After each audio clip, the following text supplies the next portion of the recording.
can all be seated. The jury is absent from the courtroom waiting for us outside, but before they come in, Mr. Garner, you wanted to raise some things on the record. Yes, Your Honor. I would like to revisit a couple of the motions in limine issues that I believe are now, need to be revisited after the defendant's testimony yesterday. The defendant testified yesterday specifically about an incident where he was aware that Deanna, what was his last name, but Arielle's best friend called him, quote, a monster. And defendant testified that he believed Arielle was minimizing the affair, and it was that he was essentially spreading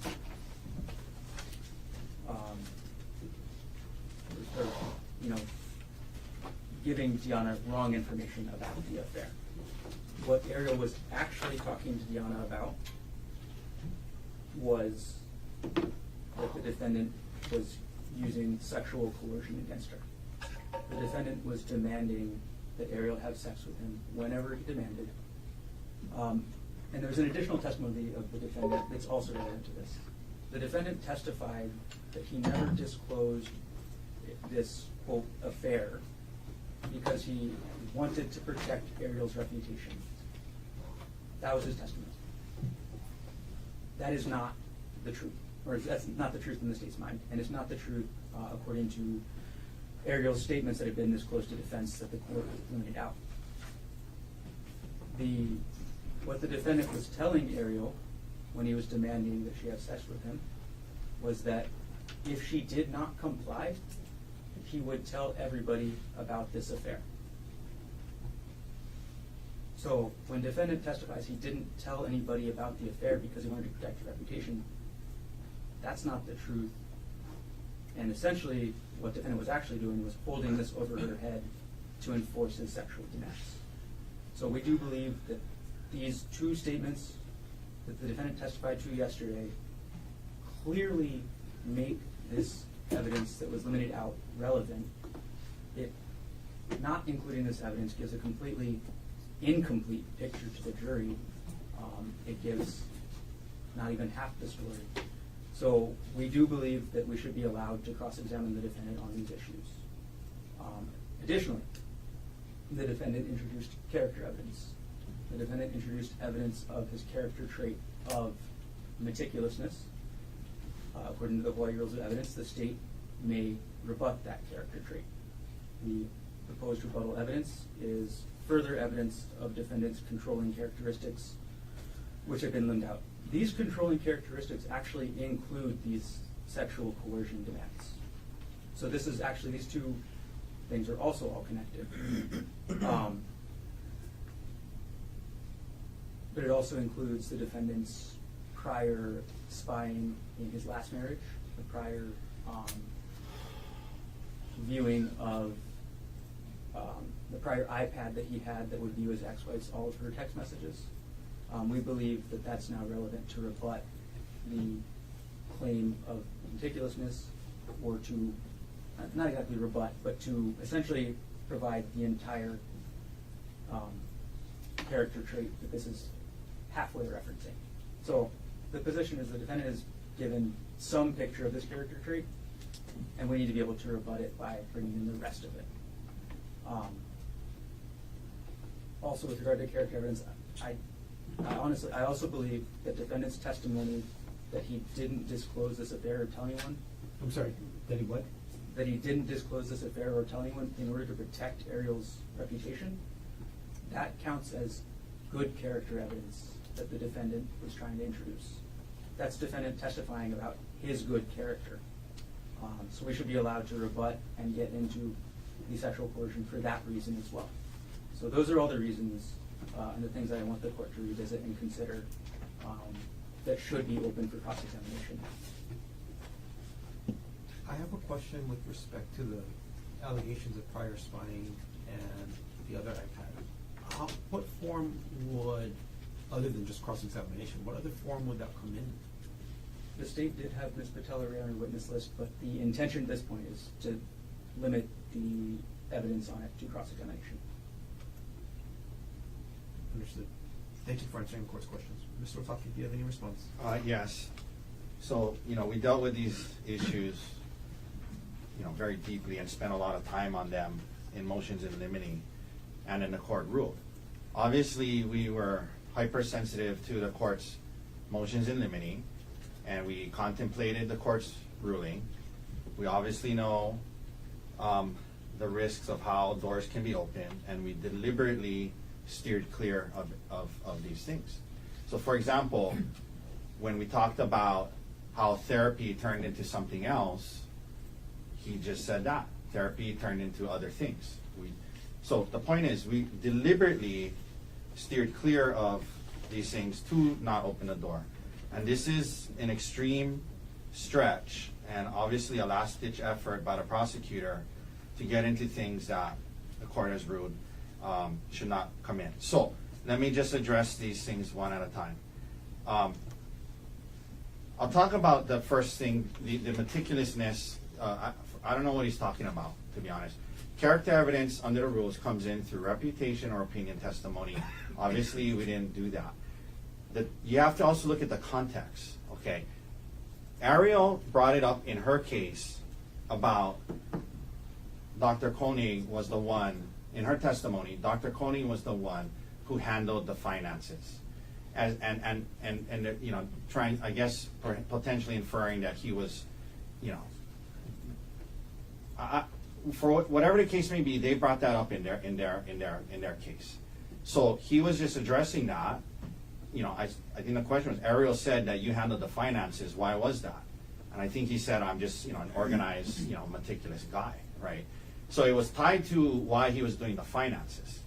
So, and the reason why we also know that this is, what's the right word?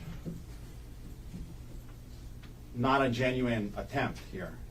If you really think about it, the character of meticulous is something that helps them. That he's maybe a meticulous planner of a murder or whatever, right? It doesn't help us to show he's meticulous, right? So that's how you know this is a false attempt here, because how does it hurt their case that he's meticulous, right? It doesn't. It helps their case, but he wants to use it to get into these things that the court has already ruled out. So, just because he said he was meticulous doesn't then open the door to his, to character evidence to rebut that, number one. So that's that. The part about when he was talking about what Gianna said or thought, it was in context to, again, something they introduced in their case, which is the audio recording. So he has a right to explain why he got the audio recording. And that's what he explained was in his head.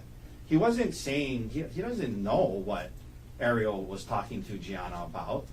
He doesn't know that. He just assumed that when that was being said to him, that's why he thought, well, maybe she's saying untrue things to Gianna, so I want to and others, so I want to record her in case I need it in counseling or to show her that, to show these things. That's what was in his head. The issue isn't what she was really saying to Gianna. The issue is what was in his head as to why he got the audio recorder. So in no way, shape, or form should that open up the door to, again, under 403 and other rules of evidence, these allegations of sexual coercion, which obviously we have always disputed and have, taken a position that that's inaccurate. But so we were very cautious to steer clear of these things. Now, so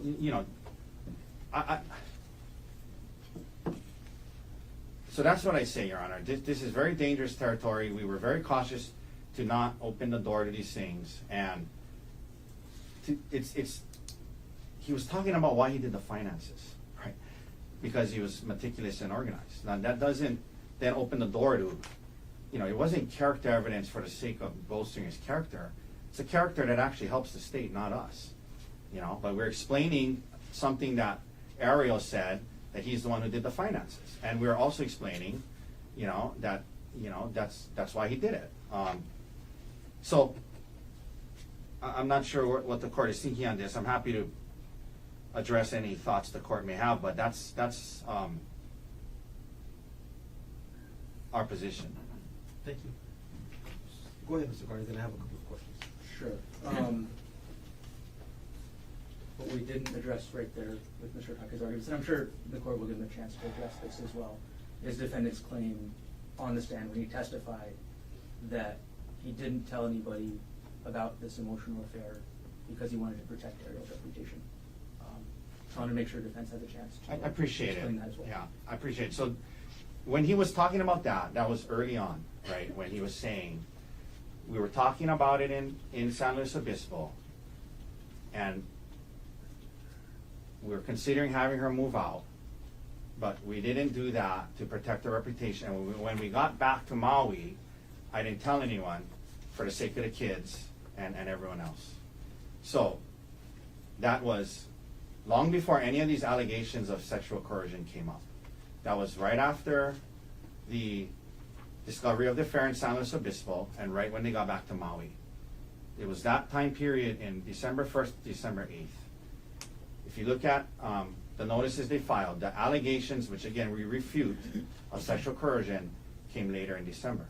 So he was saying when he got back, they decided that she wasn't going to move out in San Luis Obispo to protect her reputation, and when he got back, that's what happened. So that's number one. And again, under 403, it's the very reason he kept this stuff out. It is incredibly highly inflammatory. It's going to create a trial within a trial, and it's the same. It's the exact reason he kept it out. And we were cautious to not try to somehow open the door, which we have not. I mean, we can also address things they brought up in their case that's can coexist with your ruling, and that's what we did. Mr. Carney. I think you said you had a couple questions, so let's move on to those. Let me start with my questions, and then you can rebut anything that you wish. With respect to the rebutting the characteristic of meticulousness, I understand the avenue of admissibility under Hawaii Rule of Evidence 404A1, where if the defendant does make a character trait that is offered by the accused, the prosecution can rebut the same. So if the character trait is in fact meticulousness, how does what the state wants to get into actually rebutting that? Because you're talking about prior spying, right? It does. Meticulousness is the way that the defense has been trying to characterize what the defendant was doing in the months leading up to the crime scenes, right? They're trying to say that defendant is meticulous, and that's why he's looking up all these old tax information. That's why he's looking up his wife's old pay stubs from several years ago. He's looking up all these things. But to rebut that, it's not meticulousness, it's a need for control. So that's where this is coming from with regards to that. Thank you for clarifying. And again, just the only thing I'll say again is that only came up because they asked Arielle who did the finances. And so it was tied to why he did the finances. And it was a brief thing he said, because I'm organized and meticulous, so I kept track of the finances. To now say that opens up the door to somehow getting into all this stuff is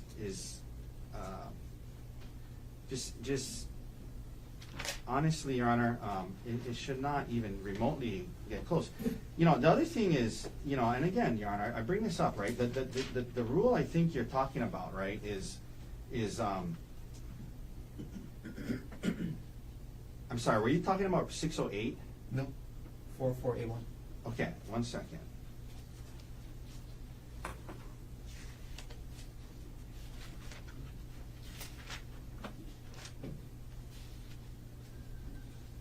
Okay.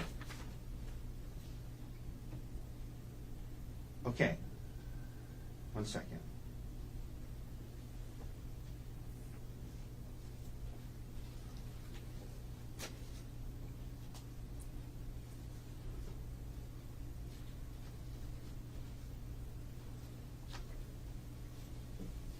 Right, so again, we weren't offering a character trait of meticulousness. I mean, we were talking about why he did the finances. And, you know, the character evidence, like I talked about, it comes in through, you know, opinion testimony, reputation testimony. We weren't, you know, of a pertinent trait, right? Like, we could have called someone and said, you know, do you know him? Do you know him well enough to form an opinion? Do you know him well enough to know what his reputation is? What is your opinion on his characterness for violence? Or whether he's a calm person, right? We didn't, that's offering a character trait to a pertinent character. I mean, to a pertinent trait. That's not what we did here, you know? I mean, to suggest that after they said he does the finances, and I asked him why, and he said, oh, because I'm just an organized, meticulous guy, that now that opens the door to all these allegations of sexual coercion and I mean, that's, I mean, on multiple levels, but not the least of which is 403, which is why he kept this out to begin with. And again, we're not,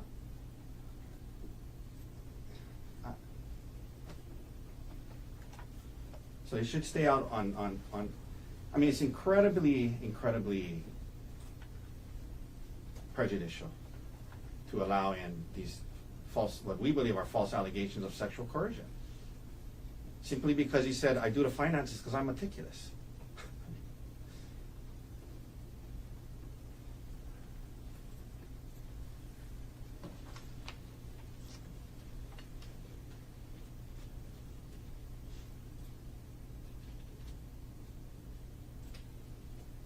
Anybody else want to add anything? Could I add? There's something that I thought of as we were talking there. And this is with specific regards to the character evidence part, the meticulousness, and we need to rebut that. Please. Use an analogy. Let's say a defendant, we're not talking about this case, just in general, introduces character evidence that, hey, he's kind of a punchy guy. When in fact, the defendant has 25 prior assault convictions. When they introduce this minimizing character evidence, the full rest of the character evidence becomes relevant. That's the analogy I'm kind of trying to use to make sense of this. Does that make sense? That's what the state's argument is, at least. No, I understand the argument. Okay, I just wanted to add that. And again, I believe the defendant's statement that he was trying to protect Arielle's reputation is completely different than the character evidence. Or it's connected, but it is significantly different. That was not offered as character evidence. This is just evidence that the state should absolutely be allowed to impeach the defendant on. Just the last thing I'll say, Your Honor, and I apologize, this is the rule I was looking for earlier. I thought it was in the 600s, but 405, right after 404. I'm sure you just read it, right? So that's how you offer character evidence. In all cases in which evidence of character or a trait of character of a person is admissible, proof may be made by testimony as to reputation or by testimony in the form of an opinion. We didn't offer opinion or reputation testimony under 405, so you don't even get to this 404 analysis. But that's, I think you understand our position, Your Honor. Okay. Counsel, thank you for the benefit of your thoughts. With respect to the position of the state that the proverbial door has been open to evidence of past sexual coercion on part of the defendant when he explains that a witness referred to him as a monster, or that he was trying to show his good character by not disclosing the affair to enforce his sexual demands on his wife, the court finds that while it may knock on the proverbial door, it's not open. And even if it was, the court's still concerned about the prejudicial value of the proposed cross-examination evidence under Rule 403. The court does find allegations of sexual coercion to be highly prejudicial. And while there is probativeness here, the court still finds the prejudicial value to substantially outweigh the probative value of the evidence. With respect to the prior spying on the iPad, the court is going to allow cross-examination on those specific instances of conduct. The character trait it's called meticulousness, but what it really is explaining is the lack of controlling environment or behavior that defendant has exhibited, i.e. that he's peaceful. I understand while it creates the impression, it doesn't have to offer the trait, but if it creates the impression as argued by the state, it does open the door under State versus Brooks, which is 123 Hawaii 456. It's a 2010 case. And on cross-examination, it can be inquired into relevant specific instances of conduct. So the court does find an avenue of admissibility under Rule 404A and 405A for the prior spying, and the court does not find, contrary to the sexual coercion allegations, that the prejudicial value substantially outweighs the probativeness. That's the court's ruling. Can I just be clear? Like, Yes. what exactly are they allowed to get into? The prior spying, like what? Like On the prior iPad, is that correct? I believe that is correct. This was in On- the state's motions eliminated, so it's identified there. It was the fact that in his prior marriage, the defendant used an iPad to spy on both his daughter as well as his wife. And it's the similar way that he described he did Arielle's phone in this case. It was actually a little more complex. He basically mirrored the other people's phones onto that iPad so he could live view what they were saying and see their emails and things like that. So that is that type of evidence. Before we get to the end, I'll have a clarifying question as well, but I don't know if we're finished with this issue quite yet. So just so I'm clear, and the record is clear, because they brought up in their case that he did the finances, and he said, I did the finances because I'm detail-oriented, organized, meticulous person. Now we can get into from years and years before allegations that he was spying on his ex-wife. No. Okay, that's why, I mean, that's what it sounded like.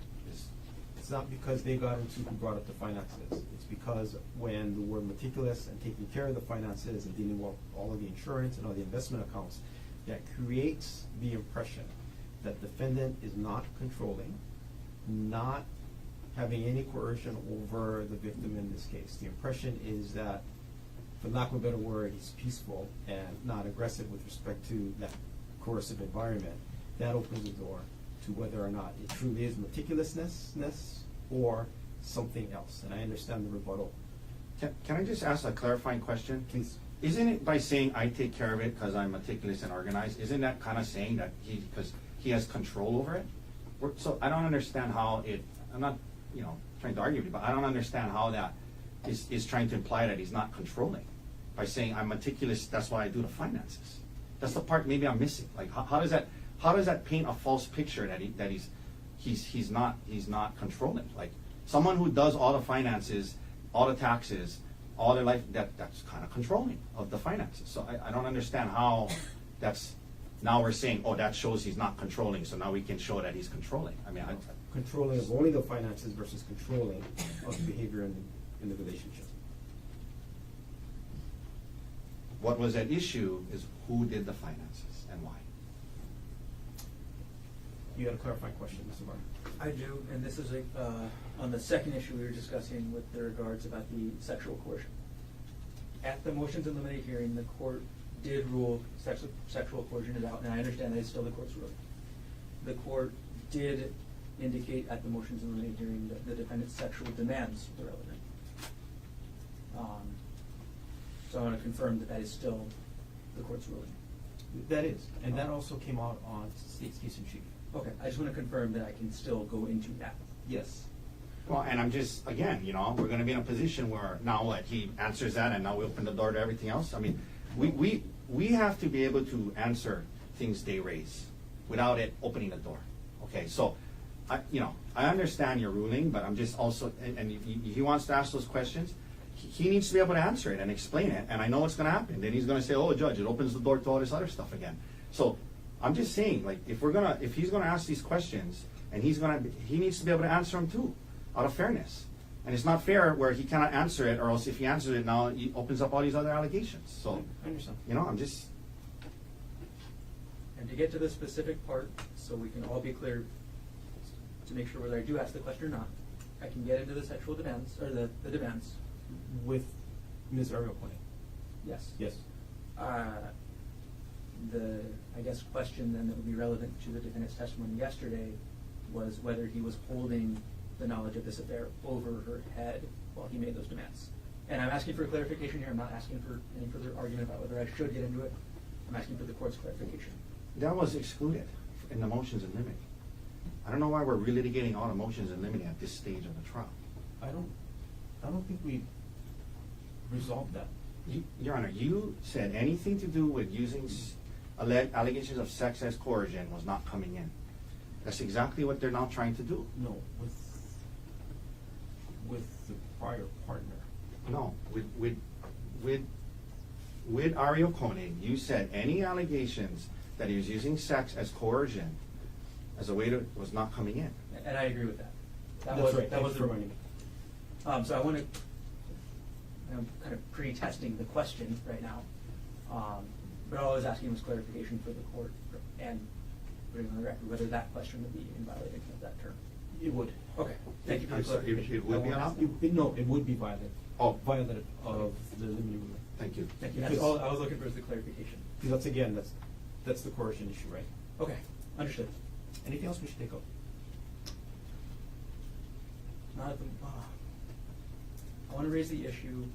I don't think it's going to be an issue on cross. It might be in closing about tailoring.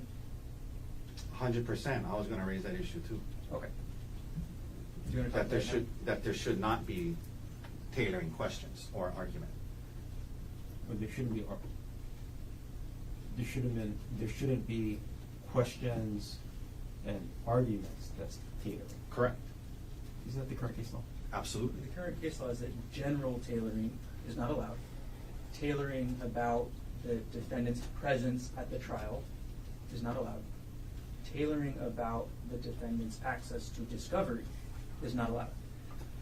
But the defendant in this case used a very, very specific set of words when he testified yesterday. I think three of us all know what those words were. I have no idea what you're talking about. It was the defendant testifying that he was under extreme mental or emotional distress. Are you asking if you can get into that issue of cross-examination? I would like to ask, where have you heard those words? I think you can ask that. Anything else? Nothing else. Okay. You said, I'm sorry, he can or he cannot ask? He can. Cannot? Can. C-A-N. Can. He can ask where he heard the words Sure. severe emotional distress? Yes. Anything Okay. else before the jury comes in? Nothing else. All right. If the jury's ready, you guys can come. Actually, I need a second, given the court's new ruling. So I Take can your send time. to my client. Okay, then we'll recess and we'll go off record. Oh, Your Honor, can we step up? Please.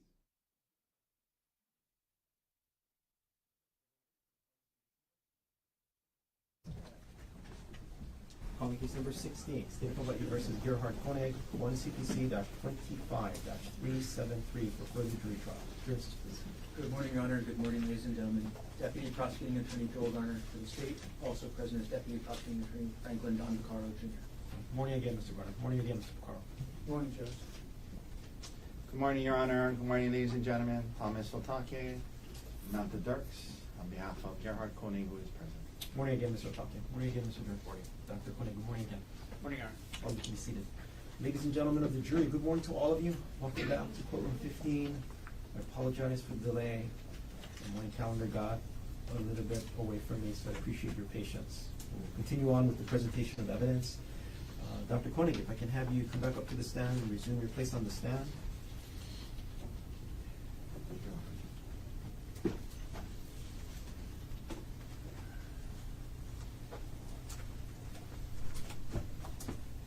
And you can have a seat.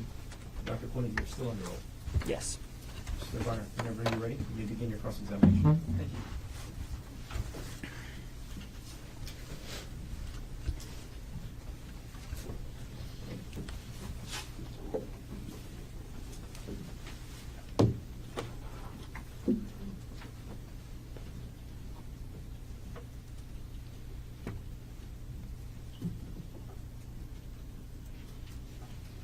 Good morning. Good morning. On March 24th, 2025, you were married to Arielle Konig, correct, Dr. Yes. Konig? You and Arielle got married in 2018, is that right? Yes. You dated for 1 or 2 years before getting married, correct? Yes. When you met Arielle, you were working as an anesthesiologist in Pittsburgh, right? Yes. And yesterday you described what anesthesiology is, correct? Yes. You used very technical terms, right? Yes. Maybe the more plain term is that you are the one who puts people to sleep before an operation, correct? That's what people typically call it, It's yes. not actually sleep, right? It's not actually sleep, right? But you're the one that essentially puts them out, and then after the operation they wake up again, right? Yeah. That's Anesthesiology part is of a very it. specialized field of medicine, correct? Yes. You decide. One second. Could you just put the mic closer and keep your voice up? So everybody can hear. Thank you. Okay. You decide how much of each anesthesia drug to give a patient, correct? Yes. You give too little of the drug, and it's possible the patient could wake up during the surgery, right? Yes. You give too much, and the patient could never wake up at all. Is that right? That's correct. Ultimately, you're the one with that control, right? Yes. Now, you first became an anesthesiologist in Pittsburgh, again, right? Yes. And you testified yesterday that money is the main reason you moved to Pittsburgh, correct? No. Objection misstates his testimony. Overall, answer stands. Sorry. You testified that the cost of living in Pittsburgh was very important to you, correct? Yes. And money is very important to you, right? No, I wouldn't say that. Your testimony today is that money is not important to you. Not very important to me. Not very important. Okay. Now, while you were dating Arielle in Pittsburgh and eventually married to her, right? Yes. Okay. She went to graduate school while you guys were in Pittsburgh, correct? That's right. And she ended up working in the nuclear engineering field, correct? She was working in that field when I met her. And then near the end of 2022, you and Arielle decide to move to Oahu, right? To Maui. I'm sorry, Maui. And you moved and you closed on a house at 19 Pu'uehu Place on December 14th, 2022. Is that right? I don't remember the exact date, but it was around that time, yeah. The sale price of that house was $1.5 million, correct? That's right. And together you and Arielle had a down payment of $300,000, correct? That's right. And when you moved to Maui, you had a job lined up, right? Yes. That was at TAMG, correct? Yes. And TAMG is a group of anesthesiologists that provide services to all the different hospitals on Maui, correct? The one hospital and surgery centers and some outpatient clinics. And actually on the island of Maui, TAMG is the only provider of anesthesia services, correct? We're the only big group of anesthesiologists. There's some independent anesthesiologists and I believe one CRNA that flies over to sometimes work at a plastic surgery outpatient center. TAMG is the biggest group in town, right? Yes. And because of that, TAMG can set the prices, right? No. We just went through contract renegotiation with the hospital, and we had to use research, based on salaries across the United States in comparable locations. And that salary got you to your salary was then end up being between $500,000 and $6,000 per year. $500,000 and $600,000 per year, correct? I never got to work under that contract for a full year. When I moved there, we were making between $300,000 and $400,000 a year. Okay, so you were making $300,000 to $400,000 a year while you were after you moved to Maui from January 2023 to December 2024. Yes, that's correct. And Arielle found a contract position working remotely for a company called TerraPower. Is that right? Yes. Arielle made less than $200,000 per year, correct? Yes. You made substantially more money than Arielle, right? Yes. Okay. On March 24, 2025, you and Arielle came to, or were on Oahu, correct? Yes. And you came to Oahu because it was Arielle's birthday weekend, is that right? That's right. And Arielle's birthday is actually March 24th, correct? Yes. You bought the airline tickets for the trip, correct? Yes. And of course you bought round trip tickets, right? Yes. So you were scheduled to go back to Maui on March 25th, 2025, correct? Yes. You booked the hotel for the weekend trip, correct? I did. You sent spa information to Arielle before the trip, right? Yes. And then you booked the spa, correct? Yes. You did not send Arielle electronically any information about the Palipuka hike, isn't that correct? I don't think I did. We're going to go back in time a little bit, Dr. Konig. So yesterday you testified that you started to become suspicious of Arielle in October 2024. Is that right? Yeah, that's right. Some red flag behavior in like late September probably, but it was probably mostly in October when I got really suspicious. Well, you testified yesterday that you only became suspicious in October after you heard a phone call. Isn't that right? Specifically about Jeff Miller. But I was suspicious about her phone behavior prior to that Kauai trip in October. And once you became suspicious, you went into what you called detective mode. Is that right? Eventually. Detective mode for you started with logging into Arielle's WhatsApp account, correct? No. Detective mode started with me asking her why she's on her phone all the time. And you logged into Arielle's WhatsApp account, correct? Eventually. And you would watch the messages every day, right? I watched them for 48 hours. You watched these messages as they were being sent, correct? Some of them if I was at the computer when they arrived. And the laptop that we've all seen in this so far, States Exhibit 240, I'll put it up on the screen.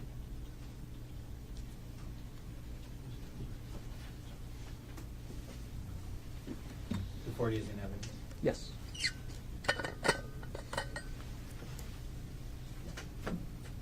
Okay. Dr. Konig, this is your laptop, correct? That's correct. Okay.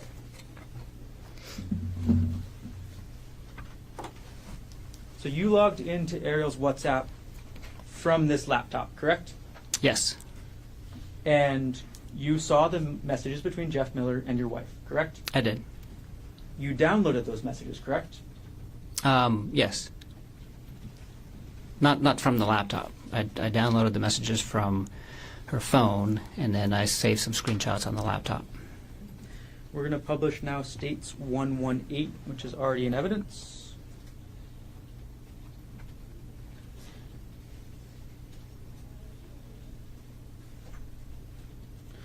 Okay, we have States 118 on the screen, Doctor. This is an email you sent to Bryant Bunting, correct? Yes. Okay, and the first attachment to this email is called Screen Time and Deleted Messages, correct? Yes. I'm going to go to page 2. This is the first page of that Word document, right? Yes. This is the Word document you created while in detective mode, right? Yes. And in this document, that picture at the top, and I'll zoom in, that's the screen of Arielle's phone, correct? Yes. You logged into Arielle's phone to take that picture, correct? Yes. You entered the passcode into her phone, right? Yes. You opened the application to show the screen time, right? Yes. And then you took this photo. Yes, I did. And then you wrote your thoughts underneath, isn't that right? Yeah, I took notes. You took notes, as you would do in detective mode, right? Yeah.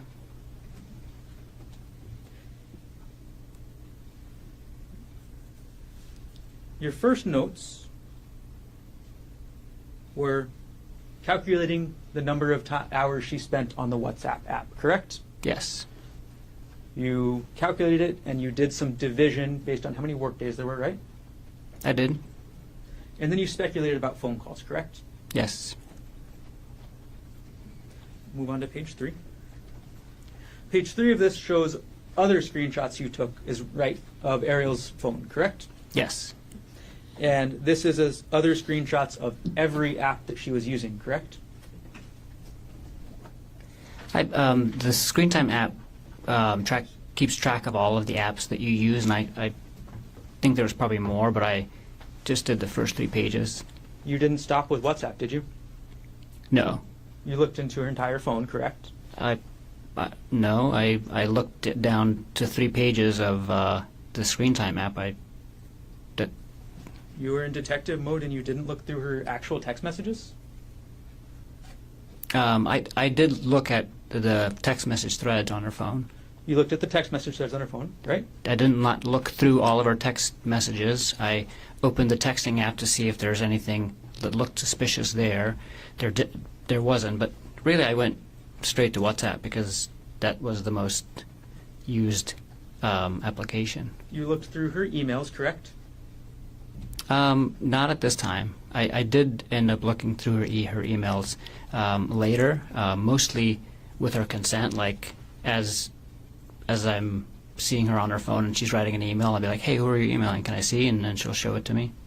This was after then you confronted her, correct? Yes. Okay. Now let's focus on this part of the detective mode for now. You looked at her phone calls, correct? I looked at the phone calls that she made through WhatsApp. I didn't actually look at the phone calls on the phone. Okay. So you're suspicious of your wife for 2 months already, right? When you do this? Yes. And you look through her WhatsApp, correct? Yes. You don't look through all of her text messages, correct? Correct. And you don't look at her phone calls, right? Right.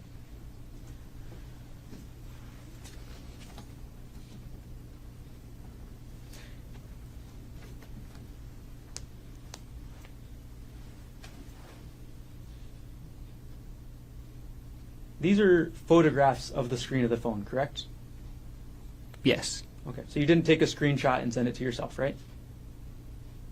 Not of this. No. Not for these photos. Mm-mm.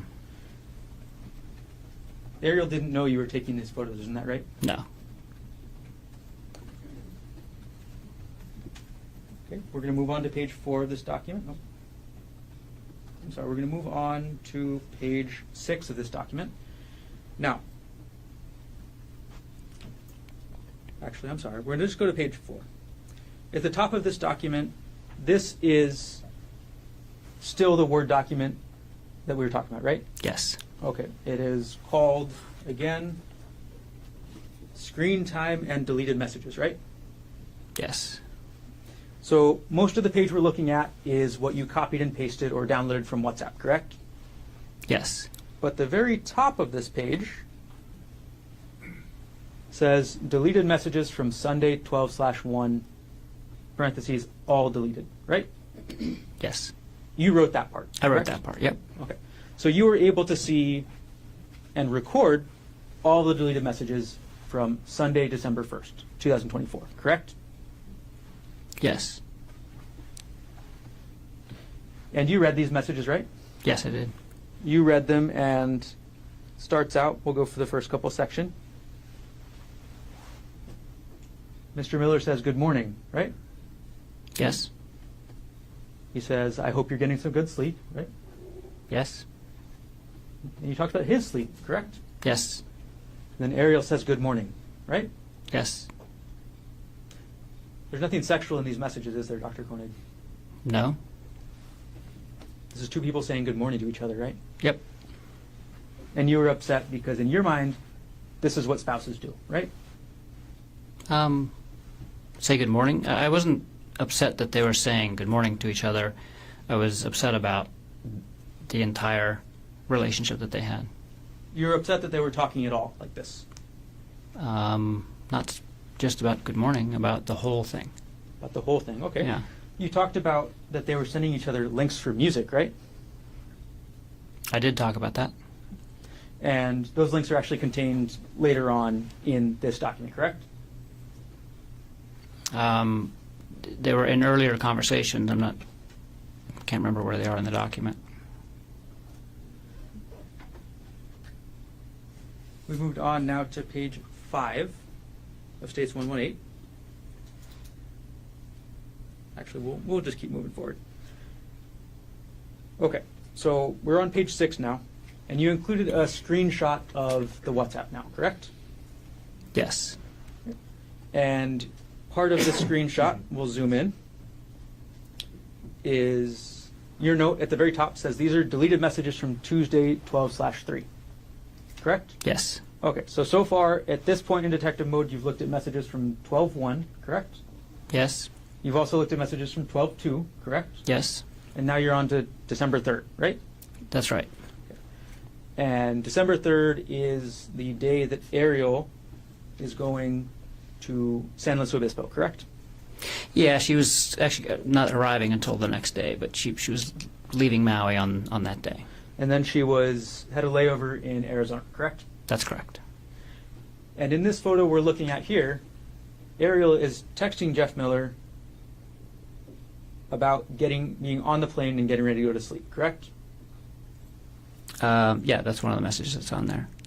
So this is just the messages that were not deleted by the end of the day that day. So there's a lot more messages that happened during the day, but she had deleted them in different parts of the day. But yeah, the last message on this page says, "I hope packing went well. I'm on the plane and ready to sleep." All right. And then your notes about what you think about these messages continue onto the next page, correct? Not really what I think about it. So I was keeping notes of when I took the screenshots and what I was seeing at the time, because the way the screenshots work on the computer is that I have to basically copy and paste the screenshot, and that takes some time. So sometimes in between me copying the page and pasting it into the Word document or somewhere else and saving it and going back, she had already deleted other messages. And so I would just take notes and say, like, this message was sent before I could screenshot it, or and then sometimes she would delete some of the messages, and then later she would go back and delete more, and so it created a very confusing bunch of screenshots that I had. And so I took notes to kind of help myself piece it back together at a later time, and if that makes sense. Yep. Not really my thoughts about what I was thinking about the screenshots at the time. Do you understand? I was just taking notes of like the order in which that they came in, and so I can make sense of the screenshots later. And naturally you were upset as you did this, right? I had a lot of different feelings at the time, suspicious and sad, and not happy. Suspicious, sad, not happy, upset? Yeah, that's probably fair to say. Okay. All right, we're going to take this exhibit down. And again, this exhibit you actually emailed to a Mr. Bunting, correct? Yes. And Mr. Bunting was at the time your best friend, right? Yes. And One of my best friends, yeah. Mr. Bunting was married to a woman named Gianna, correct? Gianna. It's spelled with a D, but she's Brazilian. Okay. So he was married to a woman pronounced Gianna, correct? That's correct. And Gianna was Arielle's best friend, right? One of her best friends, yeah.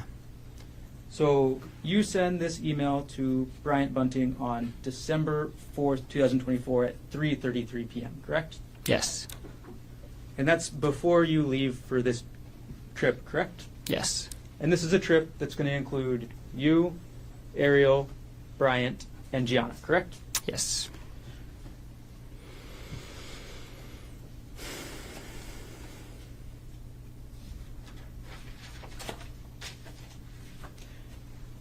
You also had 2 other attachments to Mr. Bunting, correct? I don't remember if you could show me. All right, we'll publish page 1 of this exhibit again. Sorry, what number exhibit? This is States 118.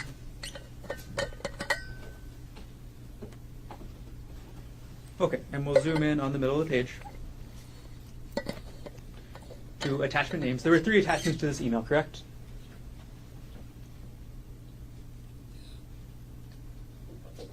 Yes. Okay, the first was screen time and deleted messages, right? Yes. And that's the document that we've gone through so far, correct? Yes. The second document is some saved chats with pictures, correct? Yes. And you reviewed those chats, right? Yes. And you reviewed the pictures, correct? Yes. Nothing sexual in those chats, right? No. Nothing sexual in those pictures, correct? No. And the last file is chat.txt, is that right? Yes. And this is what you actually download from WhatsApp, correct? Yes. Okay, so when you download a chat from WhatsApp, you get a file with a txt, right? That's correct.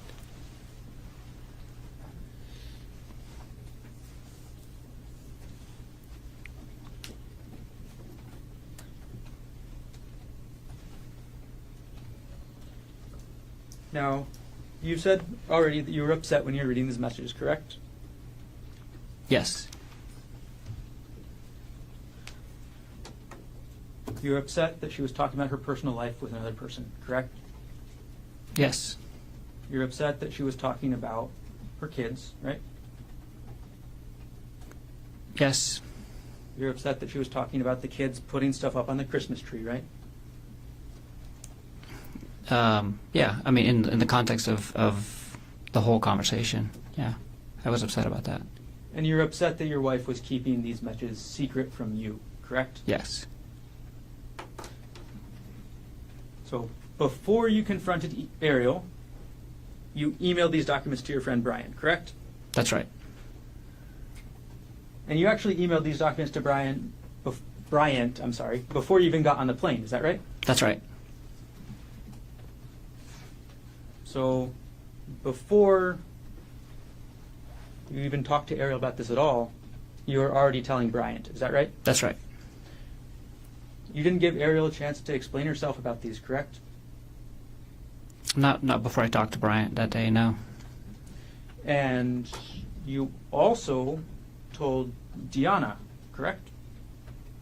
I did tell Gianna the next day that I was suspicious that she's having an affair.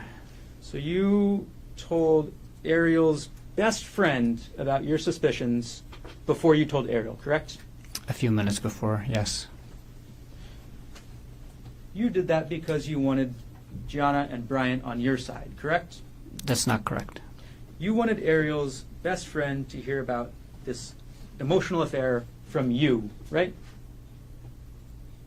No, that's not correct. You didn't want Gianna to hear about this from Arielle, correct? That's not true. Well, you told Gianna first, isn't that right? That's right. You wanted Gianna and Bryant to judge Arielle, correct? That's not true.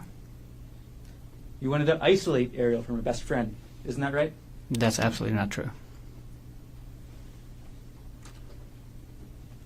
So after you tell your best friend and Arielle's best friend about this, that's when you actually confront Arielle, correct? That's correct. And you're upset, right? That's not the primary feeling at the time. I was feeling a lot of other feelings, but I was also upset. You're mad, right? I was not mad. You were not mad when you confronted your wife about these messages. I was upset. Okay. It's natural to be mad in this sort of situation, isn't it? You could be.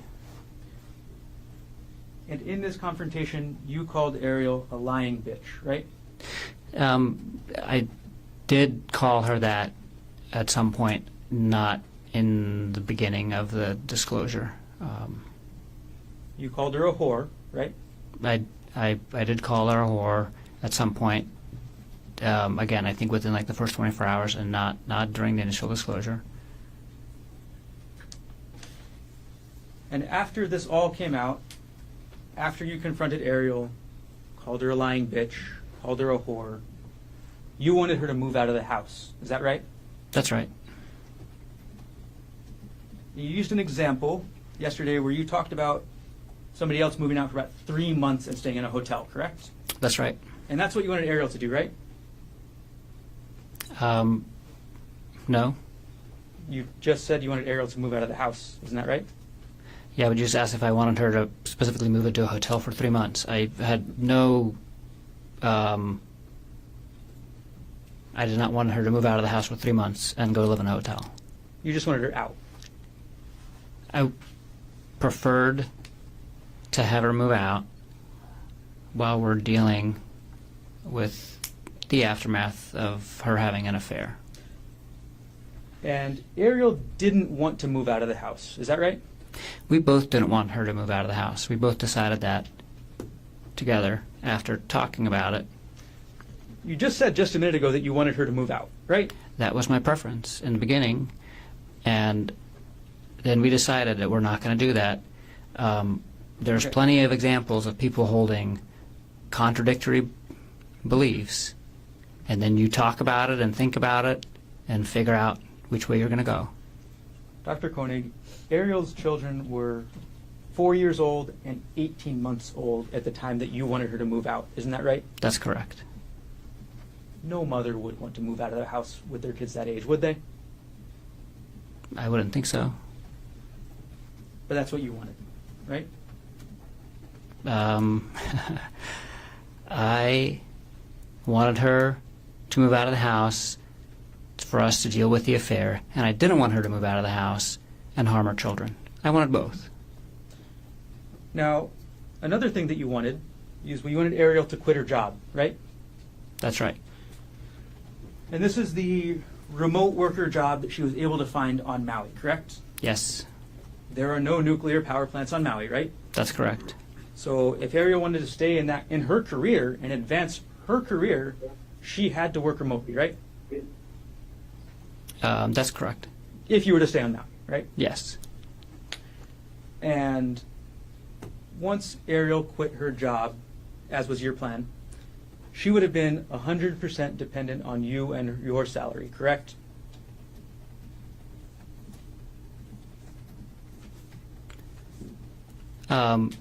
She would be dependent on our assets, which were all shared. We had a shared savings account. We had a home that was shared. We had vehicles that were shared. We had food in the house that's shared. I mean, we had a lot of things in the house, and they were all shared. We would lose her income as a family for a short period of time. She has a very good resume. She would be able to get a job, probably within a few months. But if it took a few months, we were prepared for that. When Arielle quit her job, as was your plan, you would be the only breadwinner, correct? I would have the only one with a paycheck coming in while she didn't have a job. That is correct. She would be dependent on you and your goodwill to keep a roof over her kids' heads, right? No. She would be dependent on you and your paycheck to keep her kids fed, right? No. You wanted Arielle to give up her career, correct? No. You wanted to make sure Arielle never had contact with Jeffrey Miller again, right? That was my strong preference, for her to not have contact with Mr. Miller ever again. And in order to do that, you wanted access to Arielle's phone at all times. Is that That is right? absolutely not correct. You actually had Arielle's phone in December 2024, isn't that right? I wouldn't say that. Like, her phone, at many points in time, I had her phone in my hand. I would not characterize it the way you just did. And you monitored her communications in December 2024 after you confronted her, isn't that right?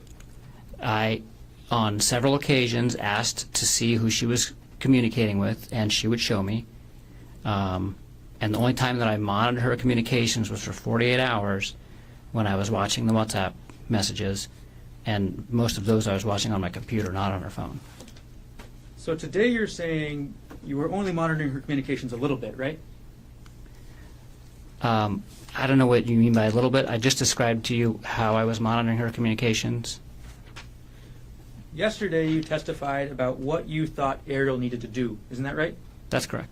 You testified that she needed to, quote, proactively give up privacy, correct? Yes. And you also said that she needed to be okay with giving up her privacy. Is that right? That's right. That's what you wanted, right? That's what I wanted. She didn't end up doing that, did she? No. And that upset you, right? Although she did do it She did do it initially. She did it in San Luis Obispo, and she did it for a very short period of time in Maui, and then sporadically again in December. And honestly, she changed her behavior. So in January, February, March, she was not, like, I didn't feel like she was hiding her phone from me anymore. I didn't feel, and I knew her passcode hadn't changed. So she was doing a lot of those things. You knew her passcode hadn't changed, right? You just said that. That's right. The only way to know that is by testing it, right? No, you could also see them put in their passcode. And when somebody's sitting next to you and they're not hiding their phone, you can easily see who they're writing, what they're saying. You can easily see their passcode. And if somebody's not worried about sharing the passcode with the person sitting next to them, you're basically showing it to them, and that's what's going on. So you watched what Arielle was doing on her phone in person, right? Yes.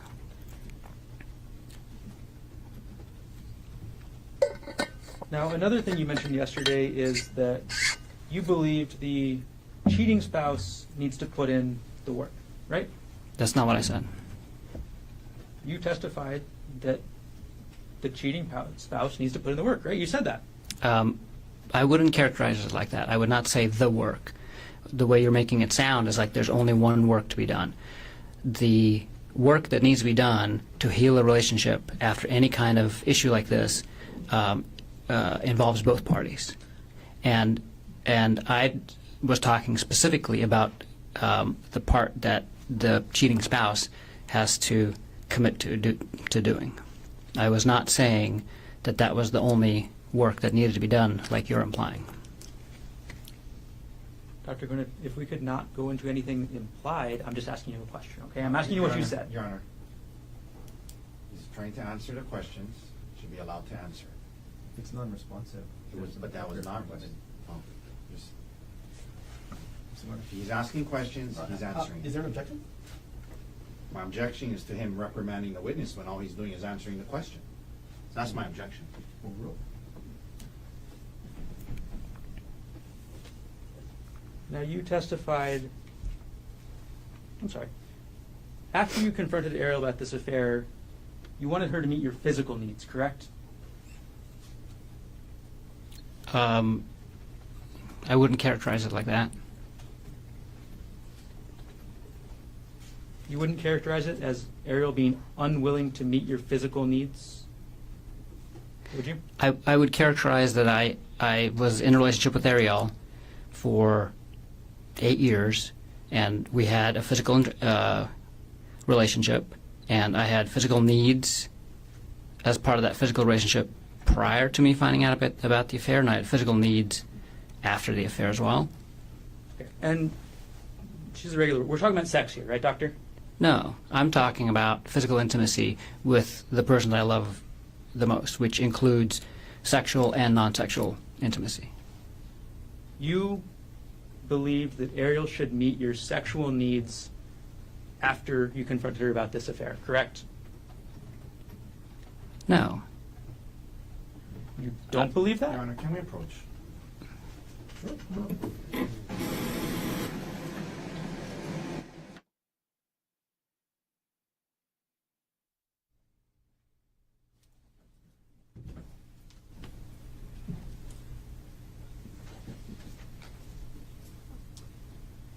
Dr. Konig, after you confronted Arielle, you needed her to meet your sexual needs, correct? No. That's your testimony today. Yes. Arielle stopped having sex with you on December 24th, 2024, correct? The last time that Arielle and I had sex was on December 24th, 2024. We did not have sex after that, and we both decided not to have sex after that. You're upset that she wouldn't have sex with you, right? That is not true. When Arielle didn't have sex with you, you believe she was withdrawing from the relationship, isn't that right? That's not true. Arielle didn't want to have sex with you anymore, isn't that right? That's not true. Arielle was unwilling to quit her job, right? She was willing to quit her job initially, and then later, she was unwilling to quit her job. That's correct. Arielle was unwilling to give up her privacy to you forever, correct?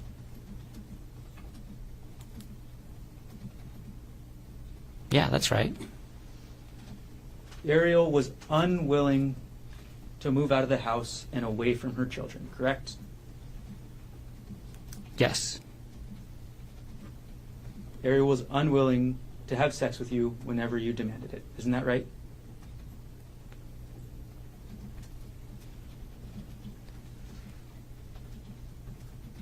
Can you ask the question again? Arielle was unwilling to have sex with you whenever you demanded it. Isn't that right? I never demanded sex, so that's not right. Now, you were 46 years old at the time this was happening, right? That's correct. And after you call a woman a lying bitch and a whore, it makes sense that they don't want to have sex with you, right? Objection argumented, Your Honor. Sustain. You still wanted Arielle to have sex with you after you called her a lying bitch, right? We had sex in December, and that was after we had that conversation, yes. You were upset that Arielle was still talking to Gianna about you, right? No? You testified yesterday that you were upset that Gianna called you a monster, right? I was upset. Well, that made me suspicious of how Ari was characterizing both the affair and our relationship at the time to Gianna. And this is after you wanted to have Arielle move out of the house away from her kids, right? Actually, this was during. At the time that she made that comment, we were in an argument where I was asking her to move out. At the time she made that comment. Is this the argument you mentioned on December 26, 2024? Yes. Okay. That went into December 27th. The argument went into December 27th? Yes. Okay. So this argument happens. You're still mad, right? And again, I wouldn't characterize my emotion as mad. Whenever we talked, I was certainly upset, but not mad. This argument where Arielle told you that Gianna called you a monster, this is after you told her to quit her job, right? I asked her to quit her job. I didn't tell her to quit her job. I asked her to quit her job as part of us healing from the affair at the beginning of December. I actually didn't ask her to quit her job at any point in time after that. I had asked her to give me updates on how the job search is going, but only in probably the first couple weeks of December, and then we never talked about it again. It was obvious that she wasn't looking for a job anymore, and at that point in time, we were discussing other things in the relationship. So the last time I had asked her to quit her job to help us heal from the affair was in the beginning of December. So your testimony today is you just let this go? You just let this go about her job? No, I did not. I did not let it go. I put a pin in it, basically. I put that issue on hold while we were dealing with other things in the relationship. Let me go back in time a little bit, Dr. Konig, back to early December. You looked up somebody called Andrea Miller on LinkedIn, is that right? That's right. LinkedIn is a social media site used for professional networking, is that correct? That's correct. And you need a specific type of account or access to a type of account to find out the email for another person, correct? I don't use LinkedIn very often, so I'm not sure whose email addresses you have access to and whose you don't, without certain features of the program. Well, on December 5th, 2024, you actually purchased what's called a Sales Navigator Core account on LinkedIn. Is that right? Yes, I signed up for a free trial of that feature of the LinkedIn account, specifically to get access to Andrea Miller's email account or email address. So you signed up to find Andrea Miller's email address, Yes, I did. right? And you found her email address, correct? Yes. And on December 6, 2024, at 8:24 a.m. Hawaii time, you sent an email to Andrea Miller, correct? I don't remember the exact date or time, but that sounds right. And yes, I did email her. Okay, we'll put States Exhibit 108 already in evidence up onto the screen. This is the email you sent to Andrea Miller, correct? That's correct. You sent it on December 6, 2024 at 8:24 a.m. Is that right? That's right. And the address too is the email address that you found from Andrea Miller from LinkedIn, correct? Yes. That's her work email address, right? I don't know. Kyndryl is a financial services company, correct? I don't know. In that email, you testified yesterday that the purpose of this email was simply to let Miss Miller know what's happening. Is that right? That's correct. And at the start of this email, that's what you do, right? You tell her about what you think about Jeff and Arielle, and you call it an inappropriate relationship, right? Yes, that's how I describe it. You didn't call it an affair, right? I did not. You didn't call it an emotional affair, right? I did not. You just called it inappropriate relationship. That's right. And then you provided her your phone number, is that right? Yes. You provided her your email, correct? Yes. And those are your contact information, so you're free to provide those things, right? Yes. And then you provided her with Arielle's phone number and email, correct? That's correct. You provided her with Arielle's cell number, is that right? That's right. And Arielle's personal email, correct? Yes. You provided that because you wanted Andrea Miller to contact Arielle, didn't you? I just wanted her to have the option of contacting all of us and talking to all of us and getting all of the information from as many people as possible so she could make a decision about what she wanted to do with this information with her family. The only purpose for including Arielle's contact information is so that she can contact Arielle. Isn't that right? That's right. And you wanted Andrea Miller to contact Arielle to yell at her, right? That's not true. You wanted Andrea Miller to contact Arielle to humiliate and punish Arielle. Isn't that right? That is absolutely not true. You offered Andrea Miller the text messages, correct? I did. All right. I don't know if I did or not. I don't think I offered it to her. I just said I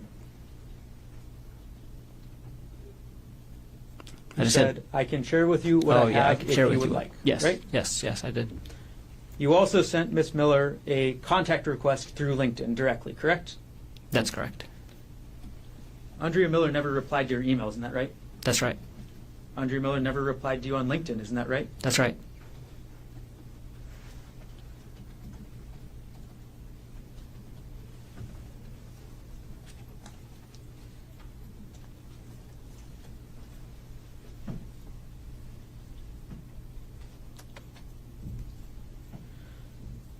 On December 12th, I'm sorry, I'm going to take the exhibit down. On December 12th, 2024, you ordered the first of a several series of audiobooks about affairs, correct? I don't remember the exact date, but that sounds right. The first book you ordered was called The State of Affairs, is that right? That's right. And as it states in the title, it's a book about having affairs, correct? Yes. Okay. 2 days later, on December 14th, 2024, at 10:45 p.m., you opened a PDF file on your computer from your prior divorce proceedings. Is that right? I have no recollection of that. We're going to publish States 113, already in evidence. Now, you, on December 14th, 2024, opened up a PDF file called Bank of America Amex E-Statement 2015-12-24.pdf, right? I have no recollection of this. You have no recollection. Mm-mm. All right, well, let's zoom in on the photo.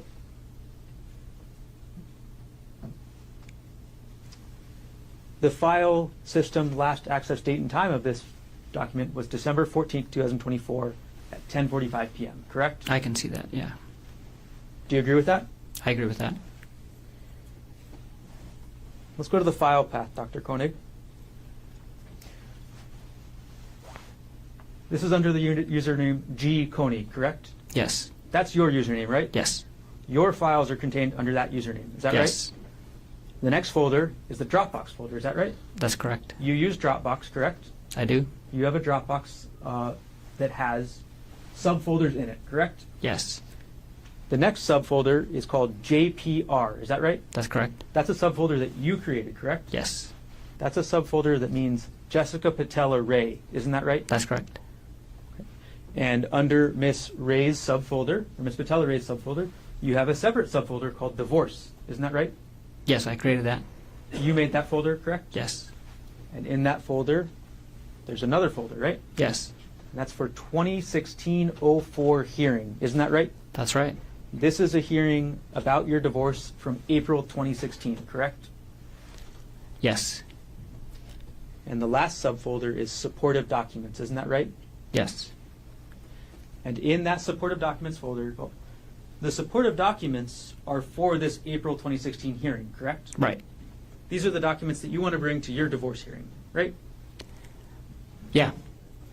And the It was a long document- time ago, but that was probably all the supporting documents that my lawyer needed for that hearing. And this was a Bank of America Amex statement from 10 years prior.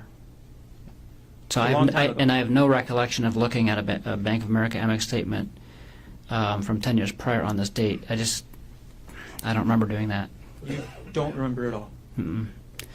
And I mean, it says file system last access. I don't know if that gets triggered if like a file is copied or something like that, because I was looking through the documents when they were presented into evidence earlier in the week, and there were a few that I did not recall accessing on those times. Many I do recall accessing. But this one But about this divorce, is you're what- saying you don't. I don't recollect accessing that. No. Now, on December 14th, And I can't think of a reason why I would have. you can't. There's no reasonable reason for you to be accessing this. Is that right? There's no. I can't think of a reason why I was looking at a Amex statement from 10 years prior on December 14th, 2024. This is a document that you needed to prepare for your prior divorce, correct? Correct. This is in the middle of December 2024, correct?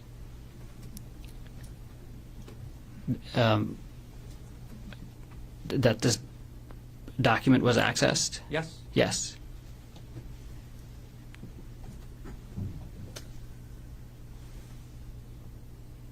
Now, the very next day, we'll take this one down, and we're going to go chronologically. The very next day, on December 15th, 2024, at 8:17 a.m., you viewed a January 2022 pay stub for your wife, Arielle Konig. Is that correct? I don't recall that, but I that sounds more plausible that I had done that. But I don't specifically recall that date and looking at that document. Okay, we'll publish dates 125. This is the metadata, correct? Oh, I'm sorry. This is not page 1.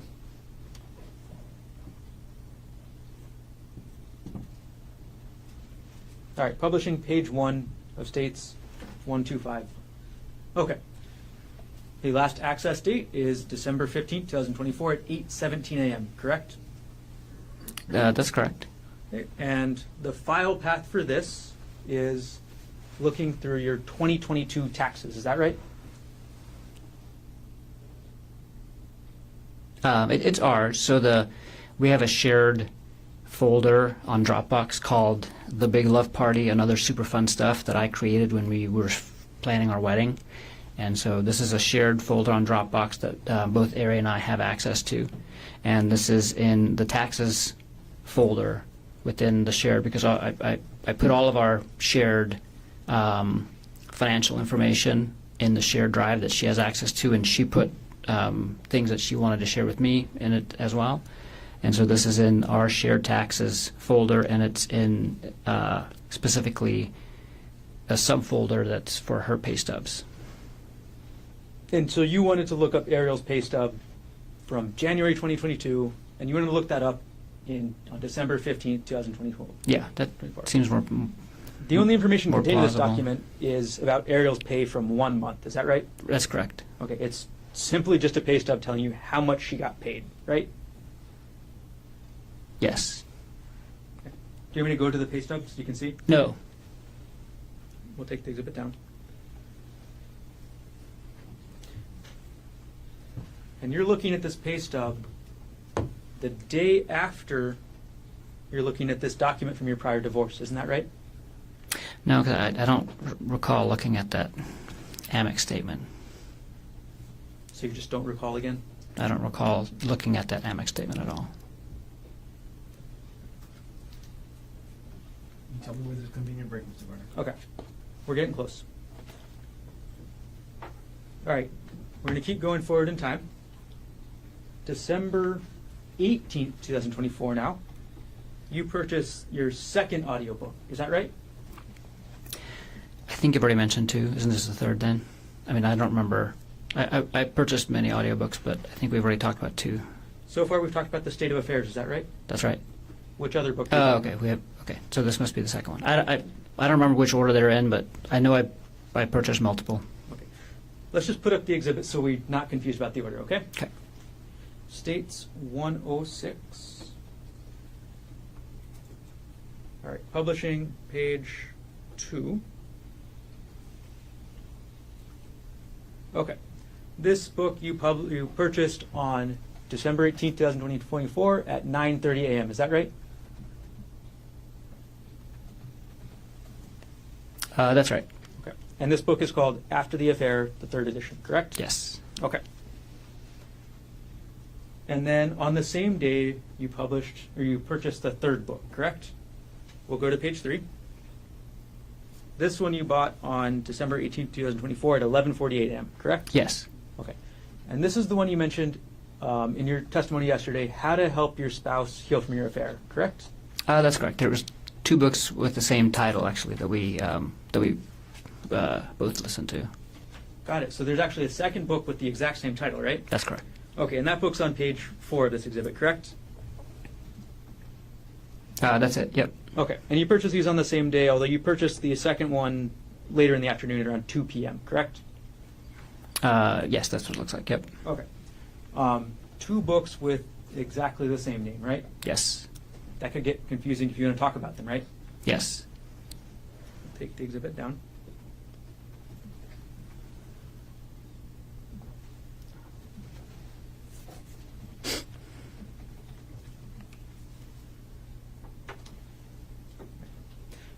This book, How to Help Your Spouse Heal from Your Affair, that's directed at the wayward partner, correct? Yes. It's directions on the cheating person that they have to follow, correct? Well, I mean, it goes into everything that needs to be done, but and it does it in a way that it explains why those things need to be done. So it was very helpful for me to read as well, because I understood all that needed to be done to kind of fix the relationship. And it does talk about some things that the other spouse has to do as well, but it's primarily focused on what the cheating spouse has to do. So in your mind, this book is primarily geared towards Arielle, but you just wanted to read it too, correct? No, like I said, the book describes very well what needs to happen after an affair, and the vast majority of what needs to be done in the initial stages is by the cheating spouse, but it does go into what the other person has to do, and it's geared for both partners. The title is How to Help Your Spouse Heal from the Affair, but the contents of the book is for both parties. And this book is where you got these terms, or these things you told us yesterday that you believed Arielle needed to do, correct? This is one of the books that I used, yeah. This is where you, I guess you had the idea that she should quit her job before you read this book, right? That's right. Okay. But this book supported that idea for you, correct? Yes, absolutely. And this book, again, as you just talked about, is the one that got that idea that the cheating spouse needs to put in work, right? I'm sorry, can you ask that again? This book also helped you with that idea that the cheating spouse needs to put in work. Is that right? Yes. And this is, again, the book that supports your idea that the cheating spouse needs to give up their privacy, right? Proactively give up privacy as part of the healing process for a period of time. Yes. All right. We move forward a couple of days, so now would be a good time for recess. Ladies and gentlemen, let's take a 10-minute recess. Come back at 11:40 and we'll go into a small period. All rise.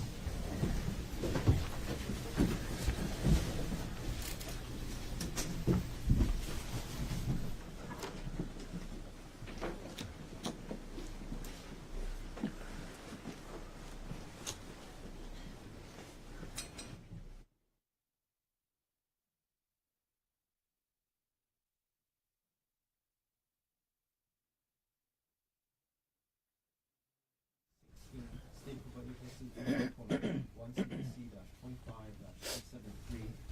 Dr. Konig is on the stand, and so under all four counsel of record are present. All jurors are back in the courtroom. Mr. Garner, can you continue on with the cross-examination?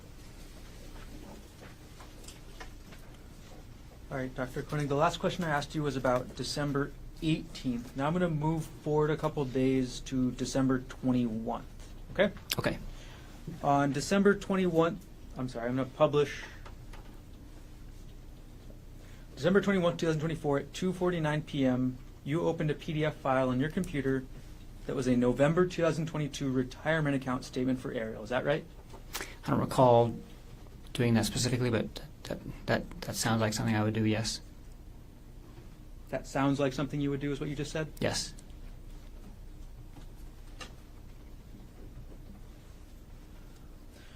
And as of November 2022, Arielle had a retirement account, correct?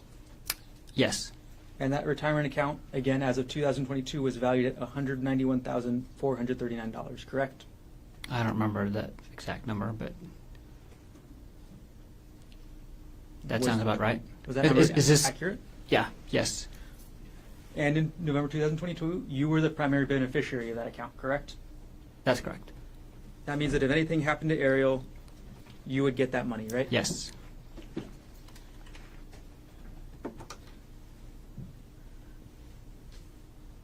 And I'm going to publish States Exhibit 125, page 7, or page 3. This is the metadata for the account that you accessed on, or for the document you accessed on December 21st, 2024. Is that correct? Yes. All right, and this is the Westinghouse November 2022 statement, correct? Yes. And this is the first page of the statement, correct? Yes.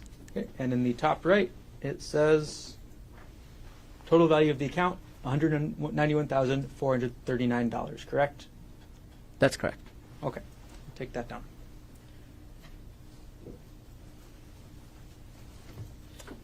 December 24th, 2024, at 3:36 a.m., you accessed a document from 2018 on your computer, correct? I don't recall that. I'm going to publish dates 125 at page 7. On December 24th, 2024 at 3:36 a.m., you accessed a PDF, correct? I have no recollection of accessing this. This is a document that talks about. Objection, non-responsive. Sustained. Okay. Now, the last access date and time from this metadata is December 24th, 2024 at 3:36 a.m. Correct, Doctor? Yes. Okay. And the file is located in a folder called Pit or Dropbox/RE/Pit Tuition Benefits, correct? That's correct. And the specific document discusses the tuition that paid for Arielle's master's degree, correct? I I don't. That's part of it. Until I see the document, I can't tell exactly what it is, but I think it talks about, because I was Go to page 8. Well, can you let him finish? Go ahead. I was an employee of University of Pittsburgh, and through that we got some benefits that helped pay for her MBA that she was doing at University of Pittsburgh. So that's just what I asked, right? Well, is there a question? That's the next question. That is the question. Is that what I just asked? Can you remind me what you just asked? I asked if the document was about how the education benefits from Pittsburgh that paid for Arielle's graduate degree. Yes, that's correct. Okay. Now I actually have the document on the screen, right? Yes. Okay. And your benefits from working at Pittsburgh, at the University of Pittsburgh, paid for Arielle's education, correct? Not completely. It defrayed some of the costs. And this document is how you started that process to get parts of her master's degree paid for, correct? Yes, that's the application form, I believe. The title of this document is Request for Education Benefits Form for a Spouse/Domestic Partner, correct? Yes. Okay. And again, you were looking at this document at 3:36 a.m. on December 24th, correct? I have no recollection of looking at this document in December. I don't know why I would be doing it at 3:36 a.m. Okay. And December 24th, obviously Christmas Eve, correct? Christmas Eve, like Christmas Eve morning. The middle of the night. Middle of the night, But right? yes, right? Yes. 3:36 a.m. and you have no idea why you would be looking at this document, right? No. You have no idea why you would be looking up the benefits that Arielle got from your job, right? Right. On December 24th, 2024, at 3:36 in the morning, you were upset about this emotional affair, correct? No. You were I was thinking probably sleeping. that you paid for Arielle's education and this is how she repays you, right? No.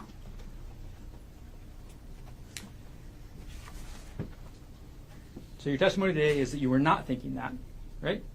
Yes. Your testimony today is you have no idea why you were looking at these benefits, right? Yeah, I don't remember looking at this, and I don't remember the reason, if I did. And you testified you have no idea why you would have looked at it in the first place. Is that right? Not at this time, no. All right, we're going to publish State's Exhibit 105. I'll make sure we start at page 1.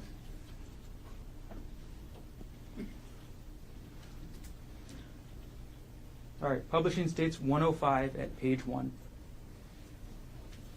This exhibit is your Reddit internet history, correct, Dr. Konig? Yes. This is from December 24th, 2024 at 4:34 a.m., correct? Yes. And you're looking at a website or a webpage titled Lying Again. Isn't that right? Yeah, that sounds plausible. This is less than an hour after you're looking at those education benefits. Isn't that right? It's an hour after the timestamp, but I don't recall looking at that tuition benefit. But I do recall being on Reddit in December, and I can't remember exactly when and where. But maybe I was up at 4:30. That sounds plausible. That sounds plausible. Yes. All right. Later that day, so we're still on Christmas Eve, at 12:49 p.m., you emailed yourself 3 separate files, correct? I don't recall.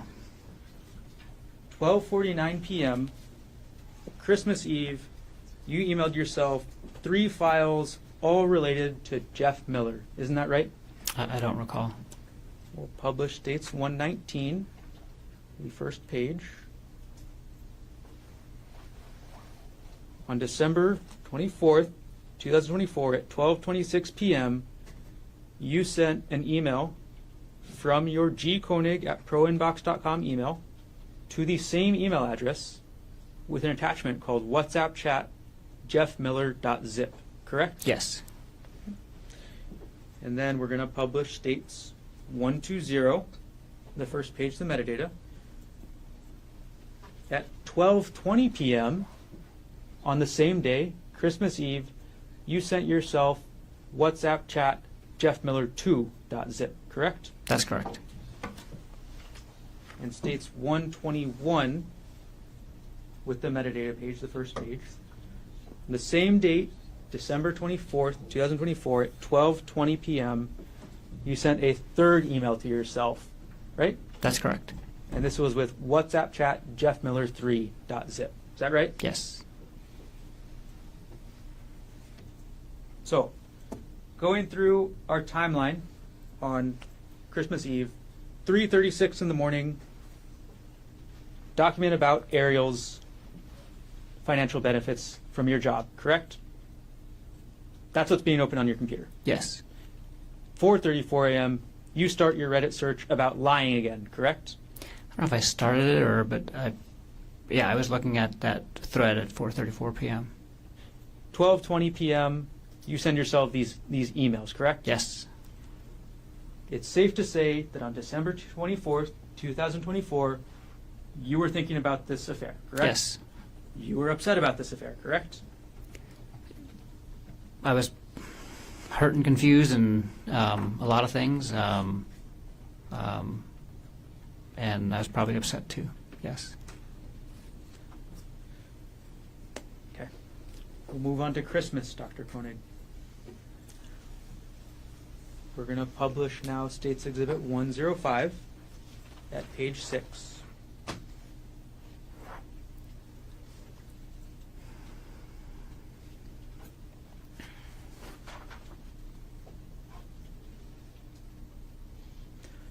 Okay, now it's on the screen.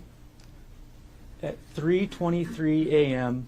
on December 25th, 2024, you go back to that Reddit website, correct? Yes. This is Christmas now, right? Yes. Christmas Day at 3:23 a.m. You're on Reddit, right? Yes.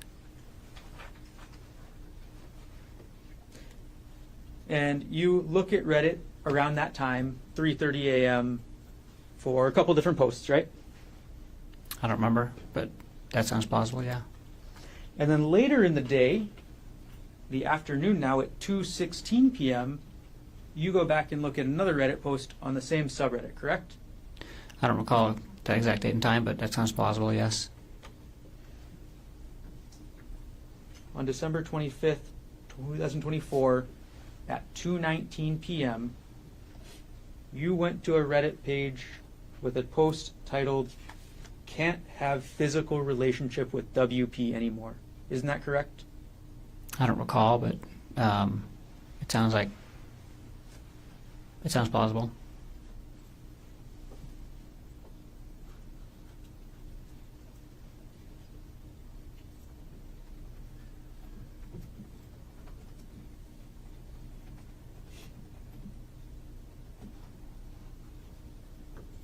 We're going to publish Dates 105, page number 20. This is that page you visited at 2:19 p.m. on Christmas, correct? Yes. And the title of that page is "Can't Have Physical Relationship with WP Anymore," correct? Yes. WP is wayward partner. Is that right? Yes. And in your relationship, in your mind, the wayward partner is Arielle. Is That's that right? correct. So you're thinking about the physical relationship at this time, correct? That's one of the things, yeah, that I was thinking about and reading about. Just a few minutes later, you search a term on Reddit called Darvo, correct? I don't recall when I did that, but I do recall searching for that term, yes.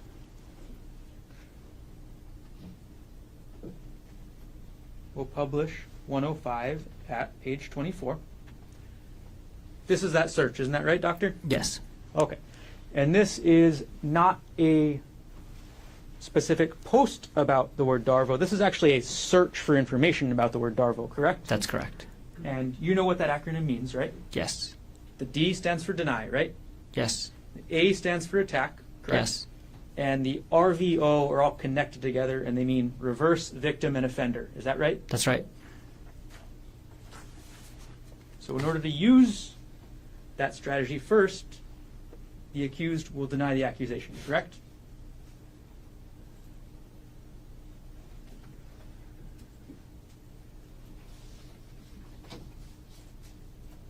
I'm sorry, can you ask that in a different way or clarify? The first step under the D in deny means the accused will deny the accusation, correct? I mean, Darvo refers to a thing that, Objection, non-responsive. He's answering the question.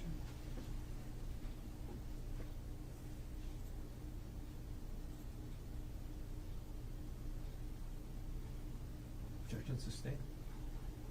can you ask the question one more time? The D in Darvo, Stands for deny. and the first step is, or that means that the person accused will deny the accusation, correct? That's correct.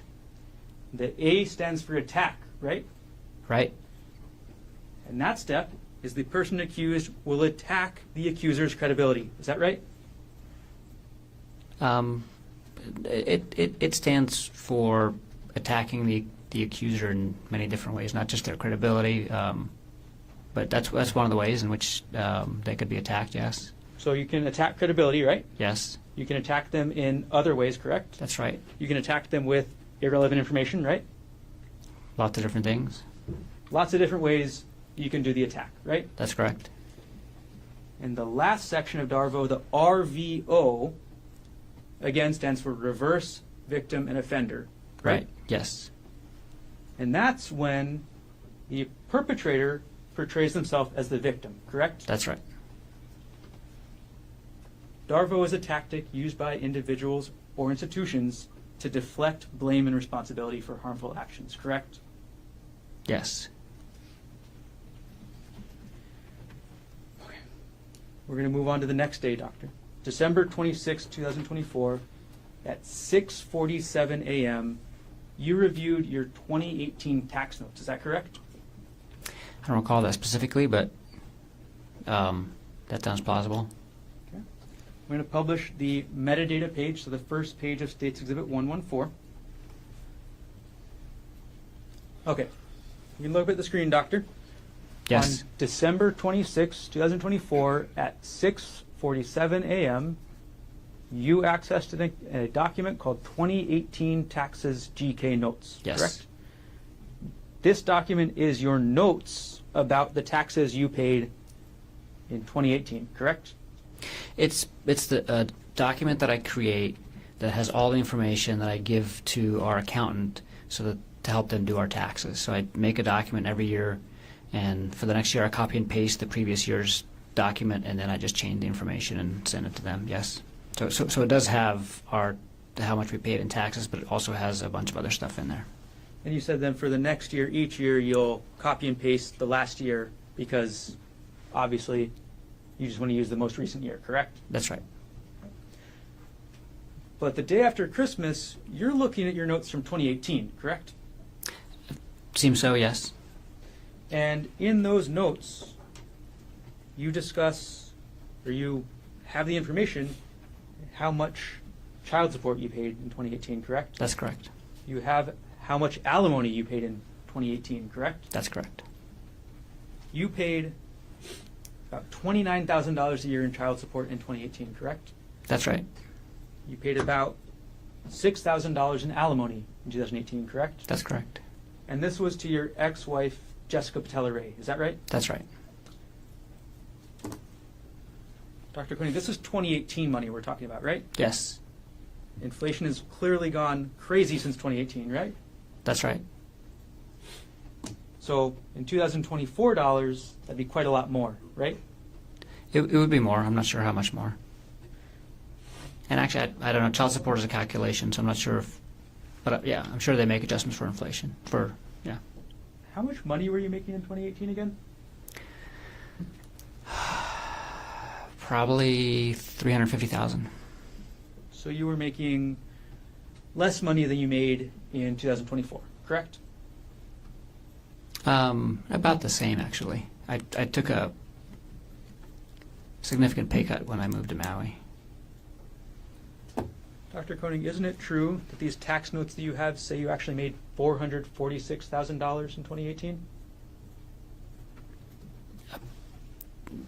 If whatever's on the tax notes is accurate, so if I said 350, then I misspoke. What was the final number? I'll publish the exhibit now, and this is page 2 of the exhibit. Okay. So you made $446,000 in 2018, correct? That's correct. Okay.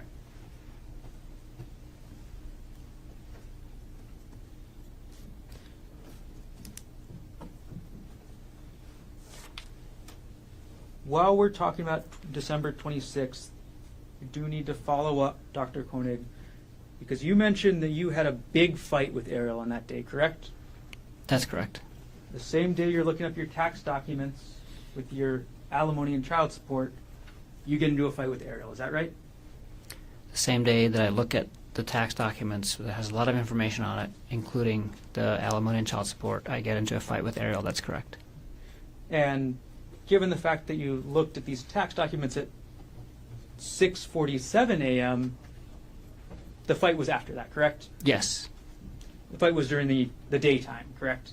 It was at night.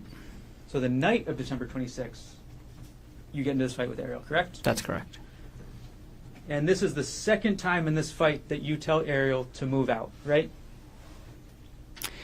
It's the second time that I ask her to move out if she doesn't take accountability for the affair. That's correct. It's the second time that you ask Arielle to leave her 18-month-old, right? That's correct. It's the second time that you ask her to leave her 4-year-old, right? Well, that's not correct. I wasn't asking her to leave the children. She would move 200 yards down the street to her parents' house and see the children as often as she wanted to, but she would not be physically living in our house anymore. So that is not correct. I did not ask her to leave the children. So you have this fight with Arielle on the night of December 26th, correct? Yes. And then, on the morning of December 27th at 6:34 a.m., you look at Arielle's pay stub again, correct? I don't recall that specifically, but it's the end of the year. I was probably looking at a bunch of tax documents and financial things, and I always get up early because I have to get up early for work, so that sounds very plausible. It was the end of the year, and you wanted to look at tax documents. Is that what you just said? That's all I can think of why I was looking at these documents then, is end of year finances. This is 2024, right? Yes, The end of 2024, you want to start preparing your taxes for the year, right? that's correct. And you decide that the best way to prepare for your taxes of the year 2024, we're going to publish dates 125 at page 10. The best way to prepare for your taxes in 2024 is to look at how much money Arielle made in the month of January 2022. I'm sorry, what's the question?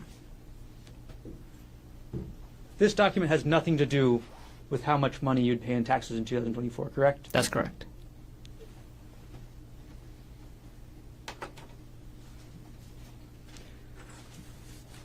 The same date, December 27th, 2024, you order a hidden voice recorder, correct? That's right. So the day after your fight with Arielle, right? And the morning, and we were fighting that morning as well, so the same day. You fought in the morning of the 27th as well? That's right. The same day that happens, you buy this hidden voice recorder, correct? That's right. You buy it from Walmart.com, right? Yes. And the device was advertised as a, quote, hidden voice recorder, correct? Yes. It was also advertised as a spy device, right? Yes. The recorder had a magnet on the back, correct? Yes. And that magnet made it so it'd be easier to hide, right? Magnet made it so you can attach it to magnetic objects. You could put it underneath the desk if the desk was metal, right? You could do that. You could put it behind a fridge if you wanted to, right? If it's the right metal, yes.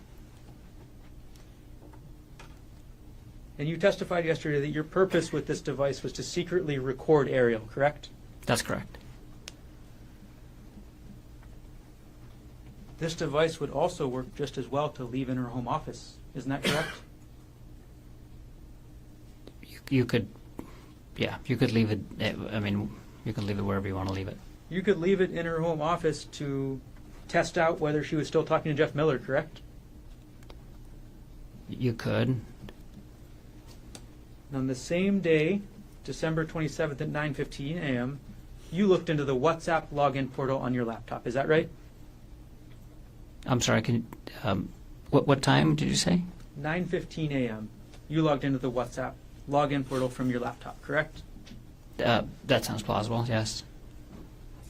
So as you're having this fight with Arielle in the morning, 9:15 around then, you log into WhatsApp, right? Yes. You want to find out who she's been talking to, what she's been saying, right? No. I was logging into my WhatsApp. You want to At find that out point if in Arielle's time, still...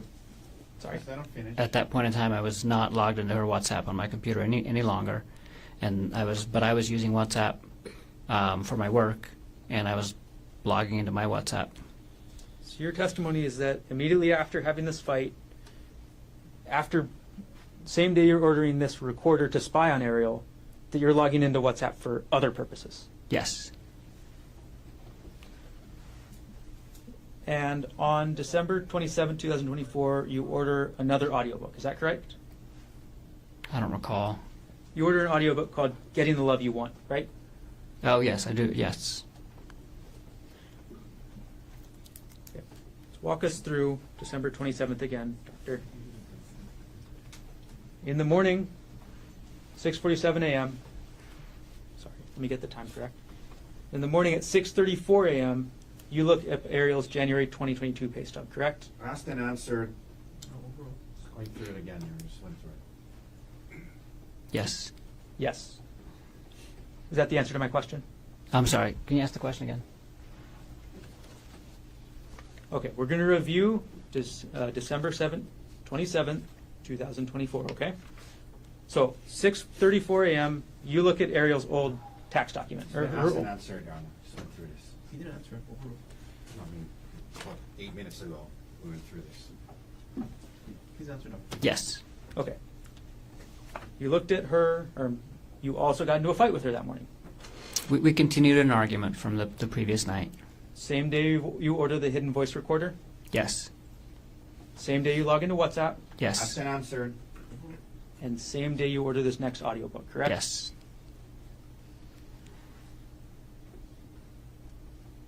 Moving on now to December 29th, 2024.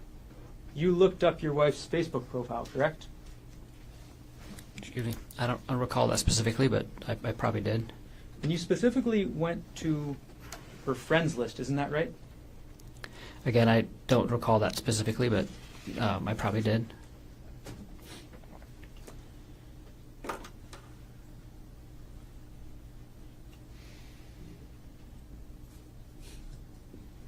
Now, on December 30th, 2024, we're moving closer to New Year's, right?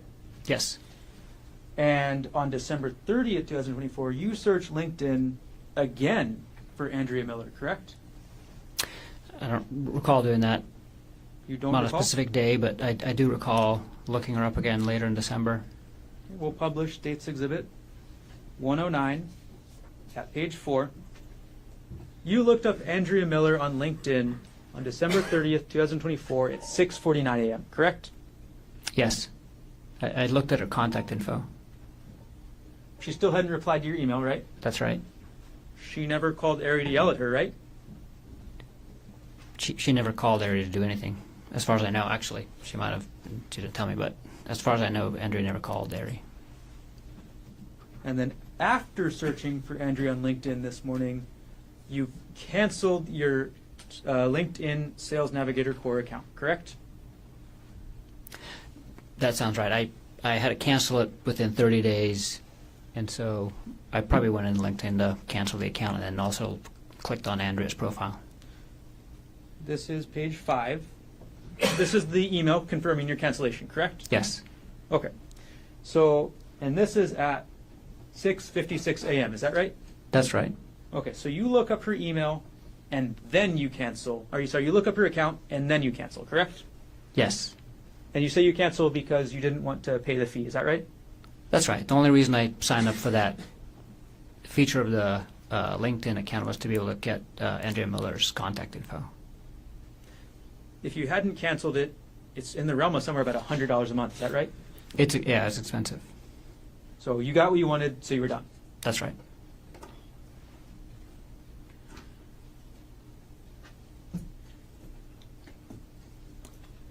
And on that same day, December 30th, you also purchased a new audiobook. Is that right? I don't recall. You purchased an audiobook called Not Just Friends on December 30th, 2024. Is that right? I do recall purchasing that book. I'm not sure of the exact date, but that sounds like the right time frame, yes. And then on the same day, December 30th at 7:29 p.m., you opened up a spreadsheet on your computer, correct? Probably. I work with spreadsheets very, very frequently. On that date at 7:29 p.m., you opened a spreadsheet about your and Arielle's wedding. Is that right? I don't recall, but that sounds plausible, yes. And in that spreadsheet, there was information about the wedding, correct? There's a lot of information in the spreadsheet. There's a guest list, right? A guest list, There was Yes. Tasks for you and Arielle to do to prepare, correct? yes, And there was the cost. and a lot of other stuff. There was the cost there, correct? The cost was there too, yes. Okay. Oh, sorry. Moving on now to December 31st. December 31st is Christmas Eve, right? I'm sorry, New Year's Eve. Yes. Okay, New Year's Eve, 8:38 p.m., you accessed a PDF file on your computer from that JPR divorce folder. Is that correct? I don't recall doing that at all. You don't recall? No. We'll go to States 113. We'll publish page 2.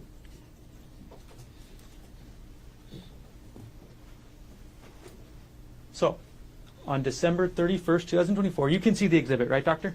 Yeah. Okay. On December 31st, 2024, at 8:38 p.m., on your computer, this document was opened up, correct?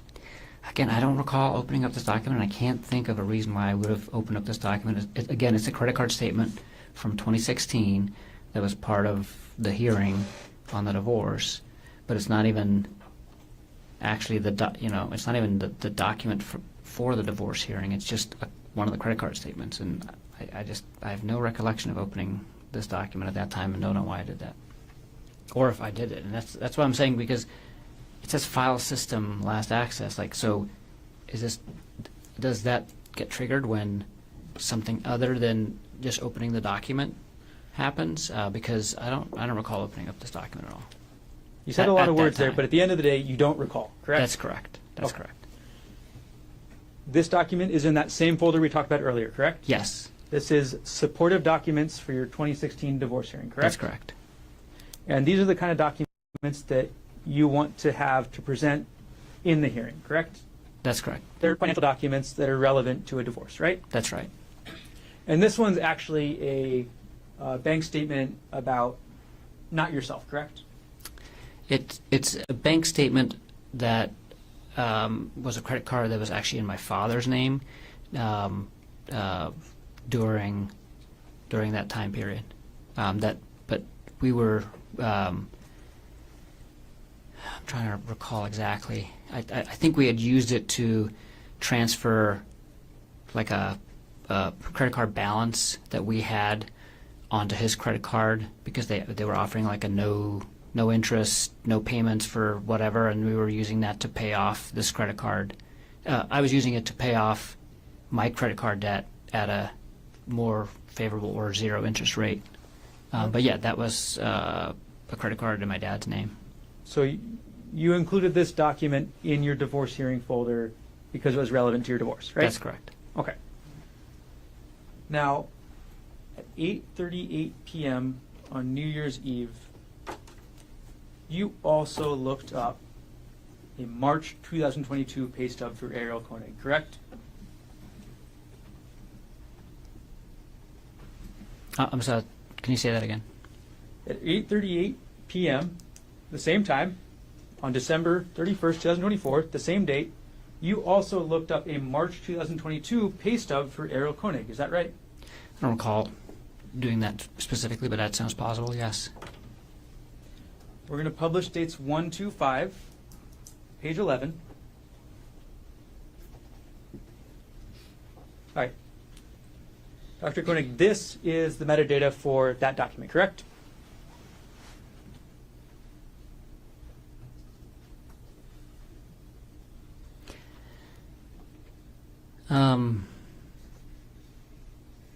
Yes, this is the data for that document, yes. Okay. And the last access date and time is December 31st, 2024 at 8:38 p.m., correct? That's correct.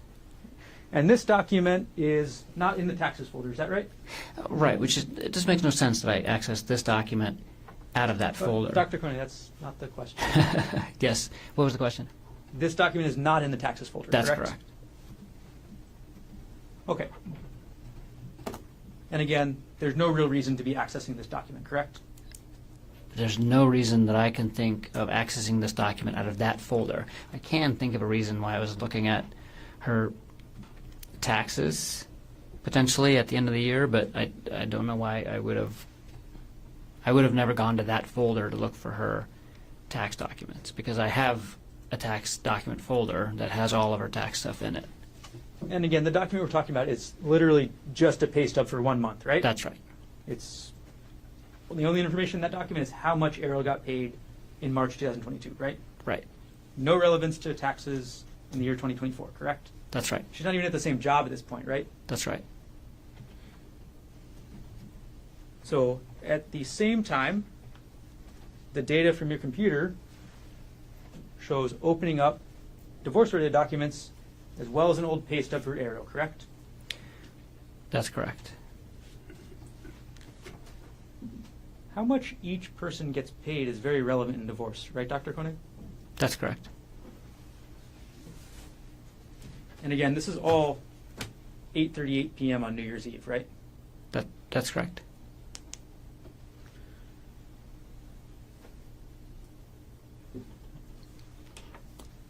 Now, January 3rd, 2025, moving forward a couple days,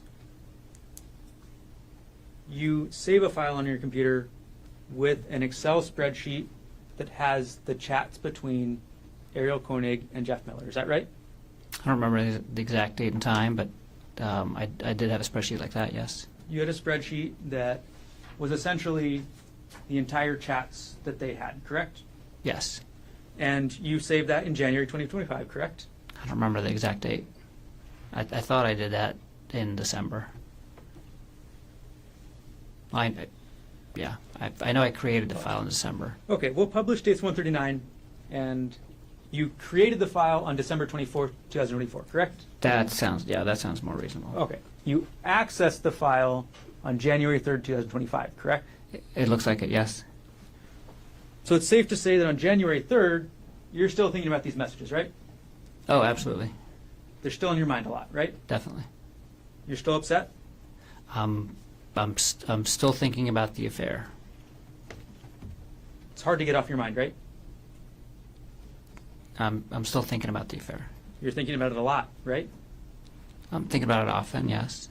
It's hard to stop thinking about it, isn't it? No, at that point in time, I could stop thinking about it, and I was functioning just fine. So you say that in January 2025, you were okay to stop thinking about it when you needed to, right? Absolutely. Okay.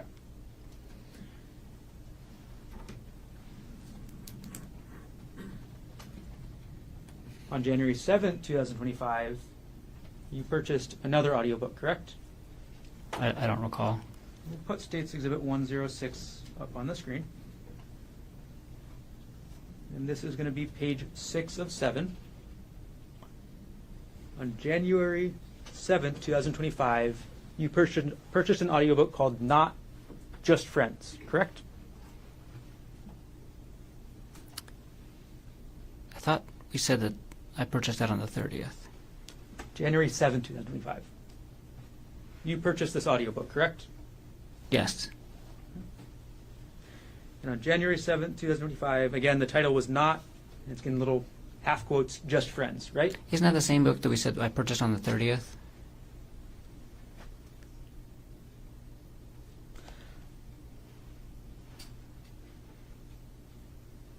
Dr. Konig, you weren't asked about any books on the 30th of December, were you? I'm sorry. We've been talking about a lot of books and a lot of dates, but I agree. I purchased that book on the 7th.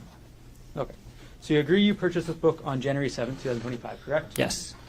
And obviously, when you purchased this book, you were still thinking about the affair, right? Yes. It was still on your mind, right? Yes. And you actually purchased this book, I'll zoom in on the email time, at 4:32 a.m., correct? Yes. So at 4:32 a.m., January 7th, you're still thinking about this, right? Yes.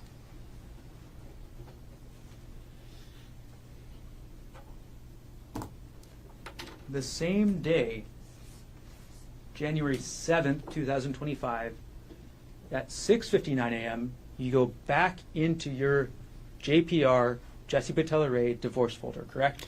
I have no recollection of going into the divorce folders from my previous divorce during this time. Again, no recollection? No recollection. We're going to publish dates 113 at page 3. Can you take a look at that? Yes. All right. So this is a file name 2012 or 2012 412 Ghent plane ticks, correct? Yes. The document we're talking about is a plane ticket to go to the city of Ghent in Belgium, correct? Yes. And that's a trip that you and Jesse Patella Ray took together, right? Yes. And as the metadata shows, the last access date and time, January 7th, 2025 at 6:59 a.m., correct? Yes. This one is not in the supportive documents folder, though, is it correct? Is it? No, it's in the same hearing folder, but it's a folder called Jesse Lived Extravagant Life. Jesse being the woman you were divorcing at the time, correct? Yes. You made a folder called Jesse Lived an Extravagant Life, right? That's correct. You were a little bitter at the time you made this, right?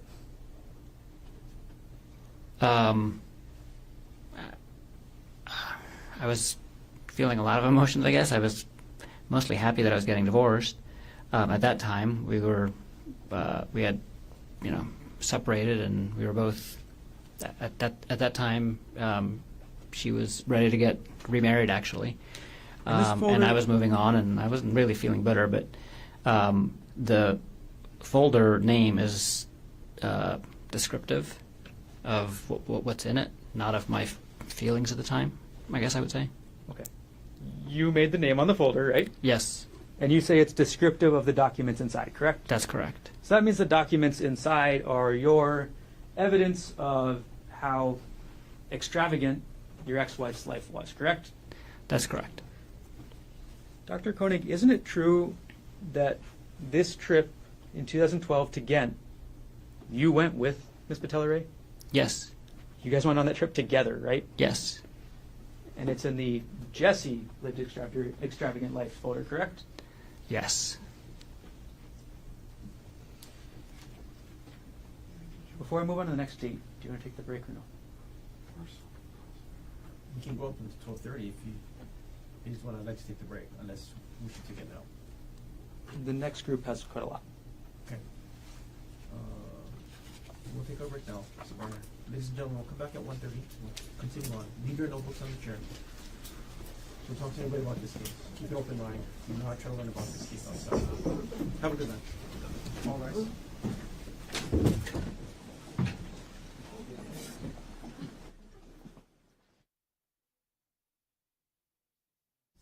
Versus Gerhardt Konig, 1CPC-25-173. Dr. Konig is present in court with all four counsel of record. All jurors are back in the courtroom. Dr. Konig, if you could return up to the witness stand.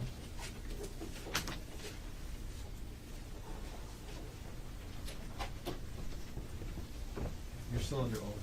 And Mr. Garner, you may continue on with your cross-examination.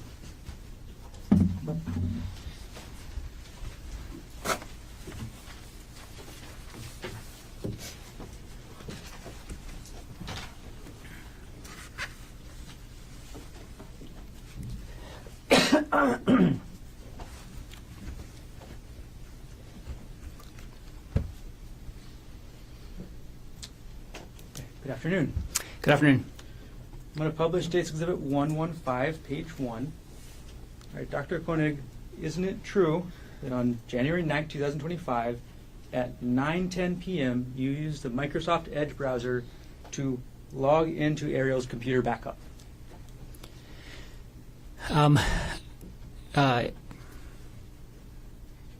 Yes.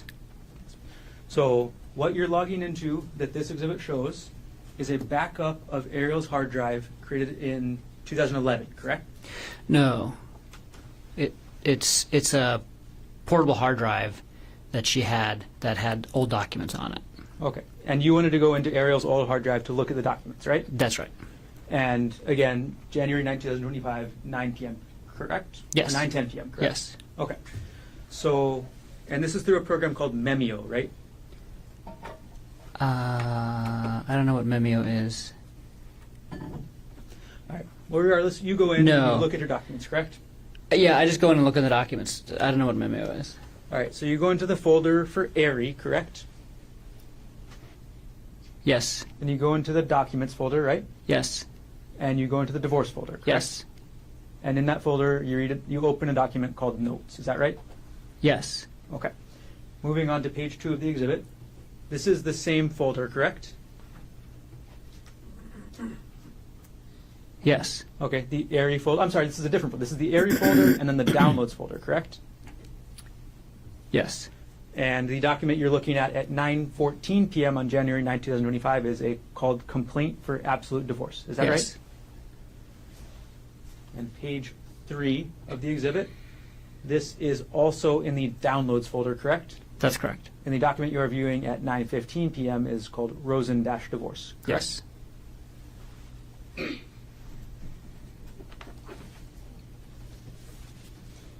And again, these were all on Arielle's external hard drive, correct? Yes. On February 3rd, 2025, you go back to your prior divorce folder, is that correct? I don't recall that at all. Publishing States Exhibit 113, page 4. On February 3rd, 2025, you go back to your divorce folder from your prior divorce to Jessica Patella Ray. Is that correct? I do not recall doing this at all. And this is, again, looking at the account statement from your father's account that you moved money into for your loan purposes. That's correct? It looks like it's the same credit card. I can't remember if it's the same statement date, but it's that same PK Chase Freedom credit card that we used to transfer a balance into to pay it down. And the last access date and time from the computer system is February 3rd, 2025 at 8:42 a.m., correct? The last access date and time from the computer system is that date and time. That's correct. So between December 14th and February 3rd, there are 4 different accesses to your prior divorce folder on your computer, correct? From the computer system, yes. That you have no recollection of. That I have no recollection of. But you are looking at Arielle's documents on her hard drive about divorce, correct? Yes, I did look at that divorce folder on her portable hard drive on that date and time. And during that time period, you're also looking into Arielle's old pay stubs, right?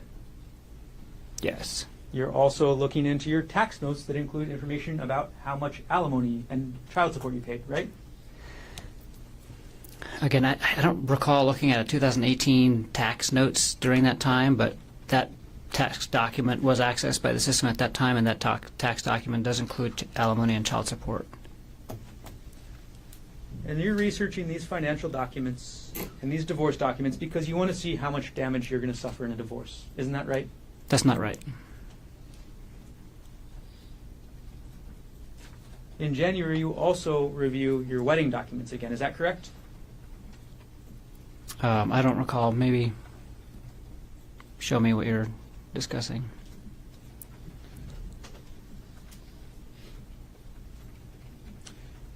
On January 22nd, 2025, you access your wedding spreadsheet again, correct? I might have. I don't specifically recall. Published dates 124 at page 11. The access date is January 22nd, 2025, correct? That's correct. And this is another spreadsheet with the same material we talked about earlier, correct? Yeah, that's another Guest list, right? version of the wedding spreadsheet. Yes. It's got your guest list on it, yes? Yes. It's got your task that each of you have to do. Yes. It's got the financials, right? Yes.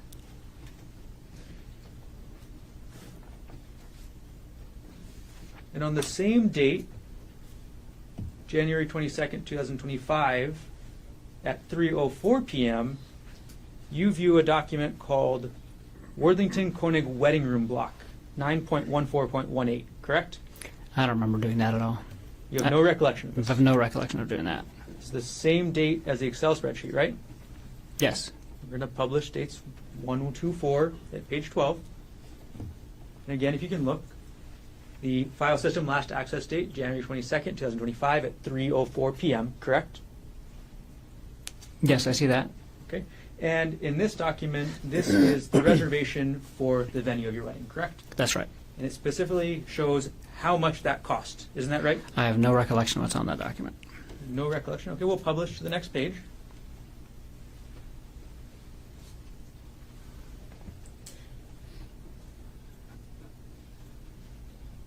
There's a table in the middle right here, isn't there?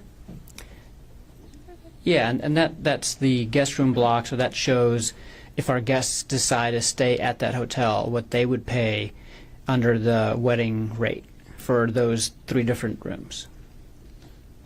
We'll move on to the next page. This is basically rules that you have to follow, or what you have to decide Sure. what the rules are.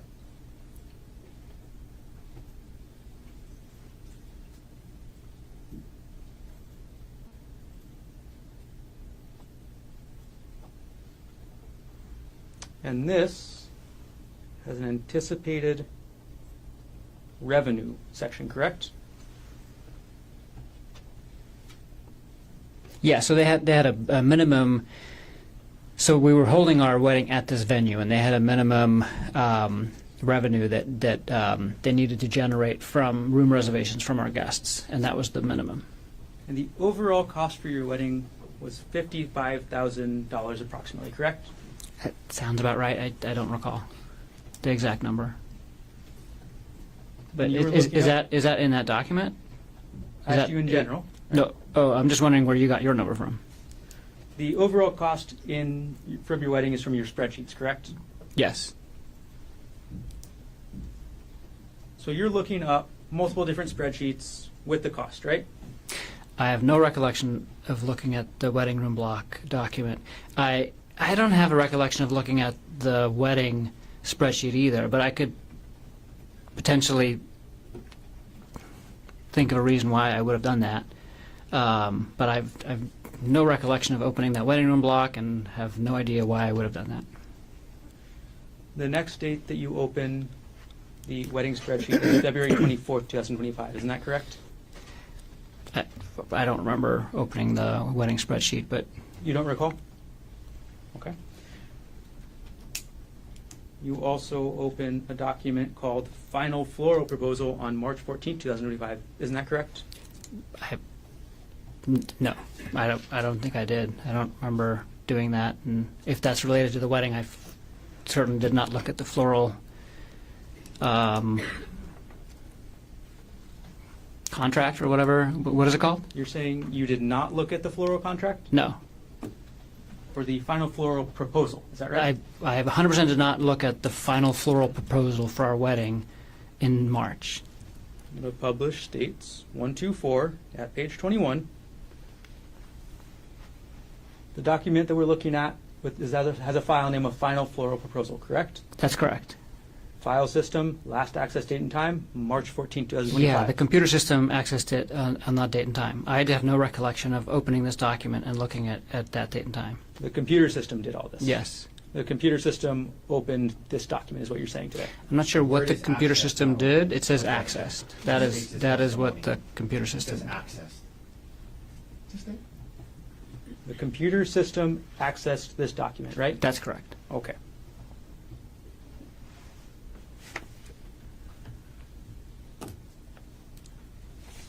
On January 22nd, 2025, you viewed a UBS portfolio detailing your and your wife's retirement accounts, correct? That's correct. And that was a statement from December 2004, correct? 2004? 2024, correct? Yes.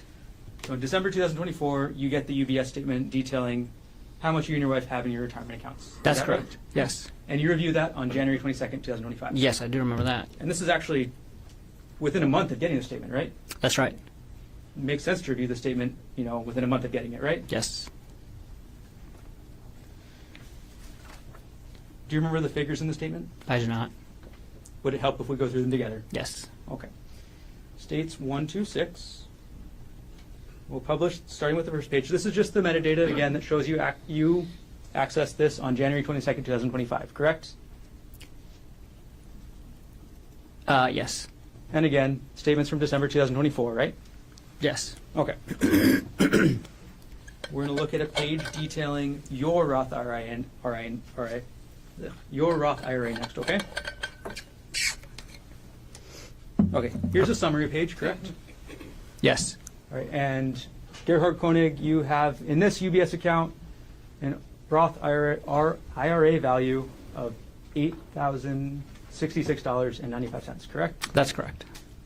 Arielle Konig has a Roth valued at $74,974, correct? That's correct. Arielle Konig has a second IRA valued at $164,500.76, correct? That's correct. For your account, that's a little over $8,000. Arielle is the sole beneficiary. Is that right? That's right. Anything happens to you, she gets 100%, right? That's right. For Arielle's Roth, the one that's about $75,000, you are the sole beneficiary, right? That's right. Anything happens to Arielle, that money goes to you, correct? That's correct. For Arielle's IRA, valued at $164,000 approximately, you are also the sole beneficiary, correct? That's correct. Anything happens to Arielle, that $164,000 goes to you. Is that That's right? right.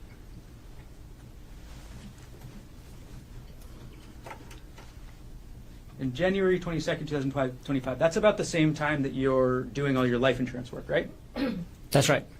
And that's the same, or around the same time that you send Arielle that email instructing her to get a $250,000 life insurance policy, correct? I did not instruct her to get that. It was a discussion that we had together, and the email was a summary of the product and the person to talk to after I contacted AAA. So I wasn't telling her to get life insurance. It was, here, contact this guy and ask for this product to get the life insurance that we discussed. And you sent that on January 21st, is that correct? I don't recall the exact date, but that sounds like it's the right date. On February 4th, 2025, you viewed a May 2022 pay stub for Arielle, isn't that correct? I'm sorry, say that again? On February 4th, 2025, at 2:29 p.m., you viewed a May 2022 pay stub for Arielle, correct? I have no recollection of that.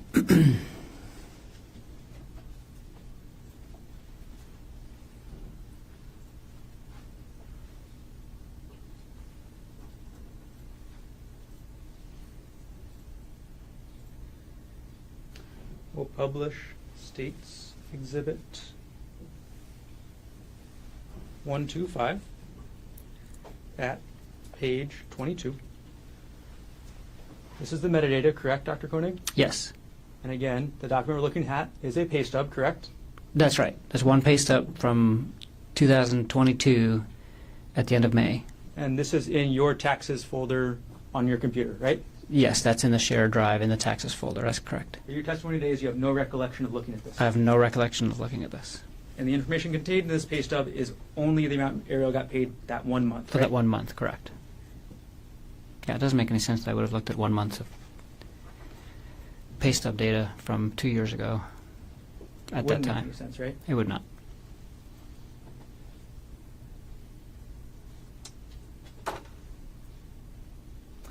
On March 14th, 2025, you viewed a 2018 Wealthfront account statement for Arielle. Isn't that correct? I don't have any recollection of that. Published States Exhibit 125 at page 24. Now, again, this is about a 2018 statement, correct? That's correct. And this is a statement for an account, a retirement account, or sorry, an investment account belonging only to Arielle. Isn't that correct? Yeah, but I don't even think she still had it at this point in time. So this was a. Objection, non-responsive. Yeah, I have no recollection. I have no recollection of looking at this document. Ask the question again. This document is from 2018, correct? That's correct. And again, no recollection. No recollection.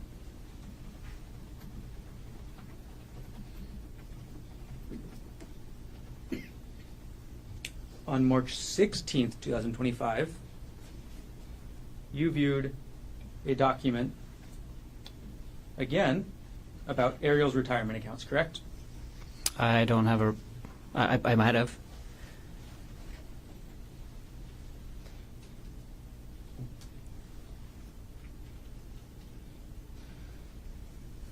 In a published Dates Exhibit 125 at page 36. On March 16th, 2025, you accessed a document that belongs, or that is about Arielle's financials, correct?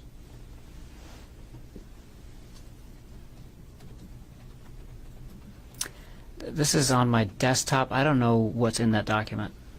So this document isn't actually even in your taxes folder, right? Right. This is on my desktop. Meaning every time you open up your desktop, you see this document, right? No, I have probably 3 dozen different random documents that just tend to collect on my desktop. If I copy something and email it, sometimes I put it on my desktop for, during that time. I was not aware that this was on my desktop. I'm sure it was. That's the location of it, and I don't remember. I don't remember what this document is at all. This document is again from 2022, right? That's correct. And this is showing how much Arielle had in her Westinghouse retirement account in 2022. Is that right? I can't answer that unless I can look at the document. We'll publish the next page.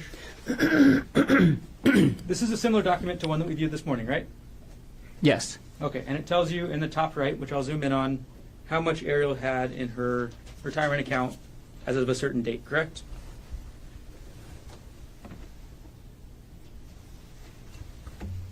Yes. It says the total value of that account, and what's the date? The date was, the account summary shows 2022 in November, correct? Oh, yeah. So this document is about Arielle's retirement account from November 2022, correct? That's correct. Yeah, I remember looking at this. I did look at this. Okay, now you do remember looking I at do, this. yes. Okay. And November 2022 is a couple years before March 2025, correct? That's correct. It's 2.5 years, right? Yes.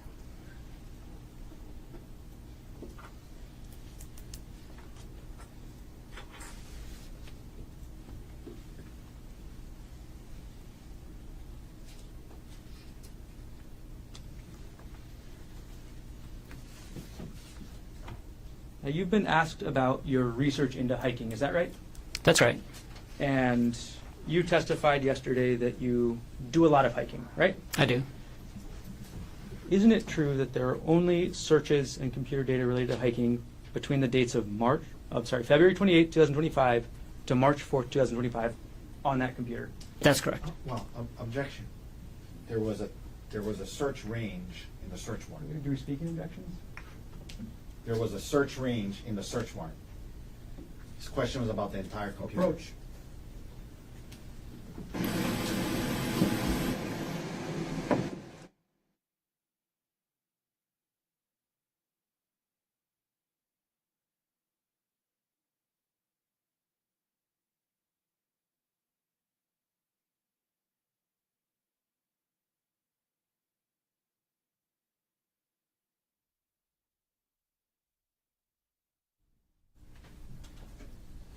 Let's limit the time frame, Dr. Konig. Between December 2024 and March 2025, the only data related to hiking from your computer is for those 5 days, correct? That's correct.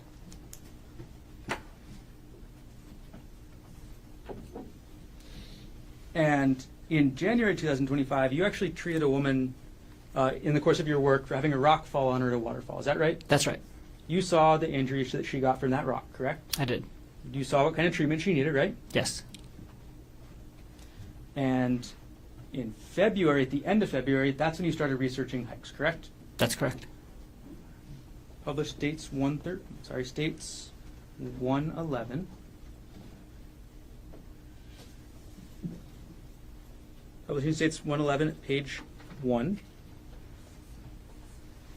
On February 28th at 2:55 p.m., you searched Maui secret hikes, correct? I did. Then on the same date at 3:13 p.m., you searched secret hike Waikamai Falls, correct? That's correct. Then a couple minutes later on the same day, you move on to Oahu, correct? Yes, And you search best Oahu hikes, right? that's right. And by this time, you know that you're going to be taking, or you've discussed this Oahu trip with Arielle, correct? Yes, And the start of your search for Oahu is best hikes Oahu, right? that's right. And then you go to a website called alltrails.com, correct? Yes, And you filter to Hawaii first, right? yes, And then Oahu, correct? yes, And the title of that website is the 10 best trails and hikes in Oahu. that's right. Okay. The Palipuka Trail is not in those 10 best trails, is it? I can't remember, but I don't think so. Publishing next page to page 5. So February 28, 2025, 3:30 p.m., you click on a YouTube link titled Easy Hike on Oahu, Makapu'u Lighthouse Trail. Is that right? That's correct. And just a couple seconds later, publishing the next page, again at 3:30 p.m., you click on a different YouTube link for the top 10 easy Oahu hikes for everyone. Is that right? Yes, So first you look at best hikes, right? yes, And then you see these 2 YouTube videos for easy hikes, right? yes. You don't watch these whole videos, right? Probably not. You don't watch these videos because at next page, 7 out of 10, 3:31 p.m., you're looking up difficult hikes, right? That's right. Because easy hikes is not for you, right? Yeah, the hikes that I found on the Easy Hikes website wasn't what we were looking for. Difficult hikes are generally more dangerous, right? Sometimes. Difficult- Sometimes they're just longer. Difficult hikes have rougher terrain, right? Sometimes, Difficult hikes have higher drop-offs, right? not necessarily. Difficult hikes can have more exposure, correct? They could. And these difficult hikes, these are the kinds of hikes you are interested in, right? Yes, Now, your search for difficult hikes brought you to a website called journeyera.com. Is that right? that's right. And the first page you looked at on journeyera.com, I'm going to scroll to page 8 of this exhibit, is the URL just says Oahu hikes. Is that right? That's right. And again, you're listing Journey Era on February 28, 2025, correct? Yes, So this is still the first day that you're researching hiking, correct? that's correct. And moving on to the next one, next page, page number 9, you end up going to a page on journeyera.com saying the 35 best hikes on Oahu, the ultimate guide, right? Yes, Although the URL talks about the Stairway to Heaven, this is actually a list of 35 hikes, correct? yes. Okay. And on that list, you see the Palipuka hike, correct? Yeah, among 34 others.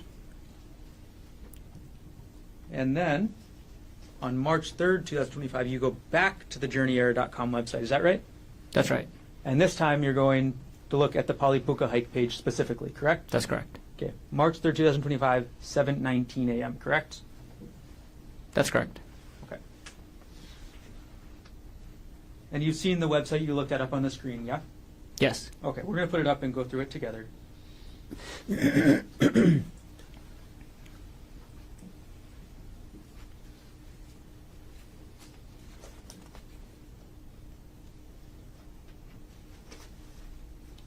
All right, this is the front page of the website, right?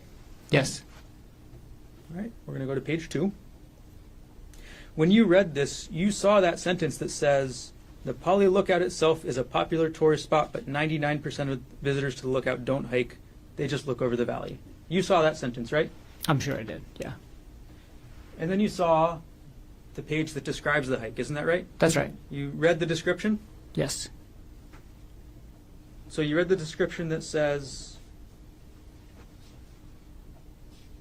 the hike isn't necessarily dangerous, but much of the path is on the edge of a huge drop-off. You read that, right? I'm sure I did.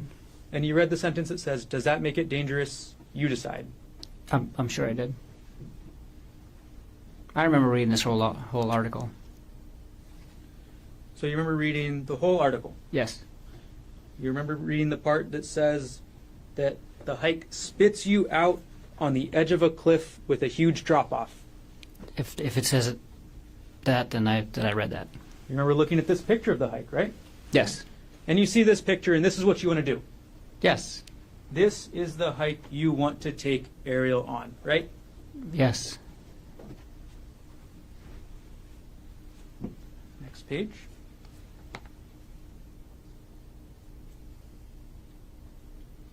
In this page, the author describes and shows a picture of themselves enjoying themselves, right? That's right. They're looking out over the entire windward side, is that right? That's right. And this picture on this side has the puka, is that right? That's right. And this is at the end of the hike, right? I assume so. Actually, from what I've remember from the description is that you can keep going past this for a little while still, but it's close to the end.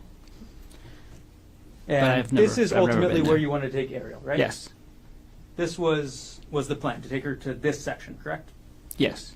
And to take Arielle to this section of the puka, you have to take her through this section, correct? Yes. You have to take her along this trail, along the cliff. Is that right? Presumably, I never got to this point in the trail, but according to the pictures, yes. You never got this far on the trail, right? No. The plan was to get that far on the trail, though, right? Yes.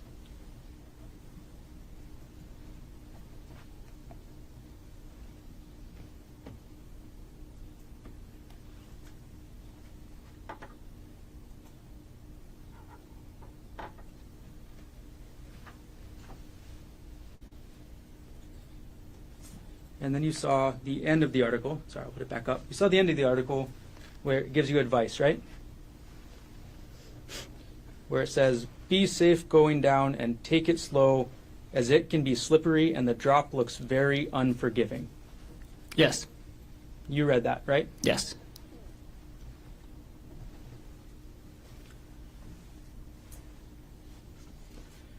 Now, while this is all going on, you've also been working on updating the insurance, correct? Yeah, so we applied at the end of January, and this was March 4th. Yeah, by this time I think Aries' policy had already gone through, and either one, and maybe one of my policies did, but not both. Your insurance policy doesn't go through partially until March 12th and then completely on March 24th. Is that correct? That sounds right. On March 17th, you actually search up Arielle's profile on Facebook again. Is that correct? I don't have a specific recollection of that, but I probably did. And on March 4th, 2025, you were also looking at WhatsApp again, correct? Probably. I was using WhatsApp every day You were using WhatsApp every day. for work. Now,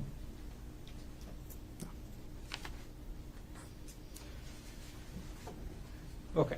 And you testified yesterday about your work bag and the medication that was in it, right? Yes. Okay. And you testified that your work bag is used for when you're on call, correct? That's correct. And you testified that you normally keep medication in there to provide if it's a rush situation, right? Yes. And the medication that you keep there can be dangerous, correct? That's correct. The medication that you keep in that bag can kill somebody, right? I'll have to look at the medication that's in there, but a lot of the medications that I use at work can be lethal if not given appropriately. Well, it's published States Exhibit 98. Can you see the vial on the bottom right of this bag? Yes, I can. Do you need me to zoom in so you can read the label? No, I know what that is. The trade name of this drug is called Diprivan, is that correct? That's correct. The actual name of the drug, or the scientific name, is called propofol, correct? That's correct. Propofol is one of the main drugs that is actually I'll use a non-scientific word, puts you to sleep during anesthesia, correct? It's a very common drug that we use to initiate and sometimes maintain anesthesia. Propofol is rather famous, right? Yes. Propofol is the drug that killed Michael Jackson, is that right? That's right. You've heard of that story, of course? Yes. Okay. It is not a controlled substance, that's correct? That's correct. Okay. And you actually have a controlled substance license yourself, too, right? I do. So you can carry more dangerous drugs than propofol, correct? Yeah, I don't think I can. I think because my controlled substance license doesn't allow me to dispense; it just allows me to administer. And so, all of our controlled substances are controlled at all of the locations where we work. And so we have to check them out and check them back in, and then document all of the vials that we used during the day. I've never taken controlled substances home. I would never. It's not something I want to get into. So I don't even know if it's allowed under my license, but I could administer it.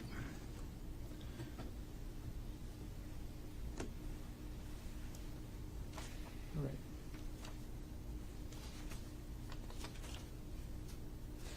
Now, let's take this exhibit down, and let's talk about March 24th, 2025. It was a normal morning, right? Yes. You and Arielle weren't fighting when you woke up at the hotel, correct? No. You gave her that birthday card, right? Yes. And then you and Arielle go to the bakery and get breakfast, correct?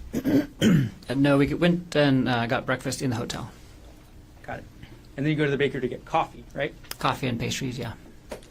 And then you and Arielle head out in your rental car up to the Palipuka, is that right? That's right. You drive up the Pali Highway, right? Yes. And you park in the parking lot at the Pali Lookout, correct? That's right. Okay. And you knew from your research into this hike that 99% of the people up at that lookout would not be going on the trail, correct?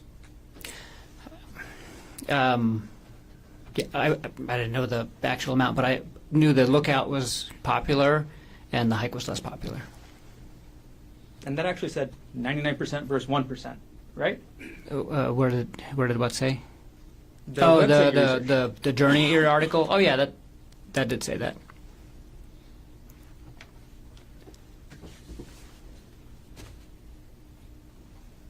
The website even told you, does that make the hike dangerous? You decide. Is that right? No, the website when the website said that, it was talking about the trail being next to a cliff, not the trail being some isolated, secluded spot that there's no people. The website said you decide if the trail is dangerous, correct? No, the website said specifically, it's not dangerous if you stay on the trail, but if you don't stay on the trail, you might fall off the cliff. Is that dangerous? You decide. And you saw that cliff, right? I did. On the picture, And you saw that cliff was at minimum several hundred feet high, correct? yes, You know, common sense tells you somebody falls off that cliff, they're going to die, right? that's correct. And the website even tells you that the hike spits you out on the edge of a cliff with a huge drop-off. Is that right? That's right. And that photo that we looked at shows the trail going right along the cliff edge, correct? For parts of it. And this is the hike that you wanted to take Arielle on for her birthday, right? Yes. You wanted to go through the start of the hike, correct? I'm sorry. Can you say that again? You wanted to do more than just start the hike, correct? I wanted to do more than just start the hike. That's correct. You wanted to do the whole hike, is that right? That was the plan.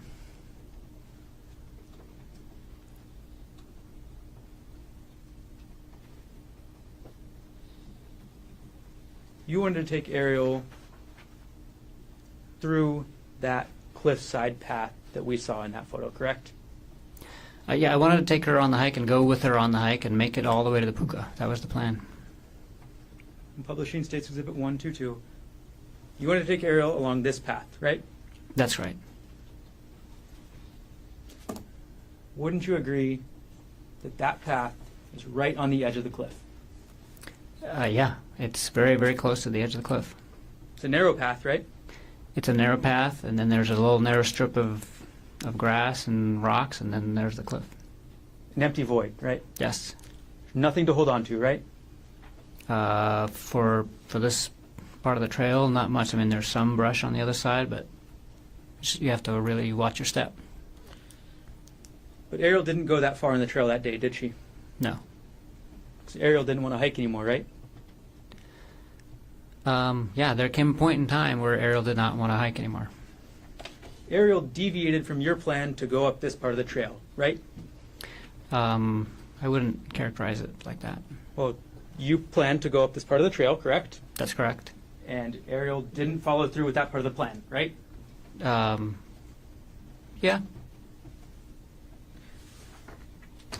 And at some point, you actually continue up the trail yourself, right? That's right. Without Arielle, That's right. on her birthday. That's right. But she didn't follow you, correct? No. She didn't follow you up to this narrow trail with this massive cliff, correct? That's correct. And then you went back down, isn't that right? That's right. And you saw that she was still there, right? Yes, And it was a surprise to you, right? it was. It was a surprise to you because you still had a chance to go through with your plan, right? What plan are you referring to?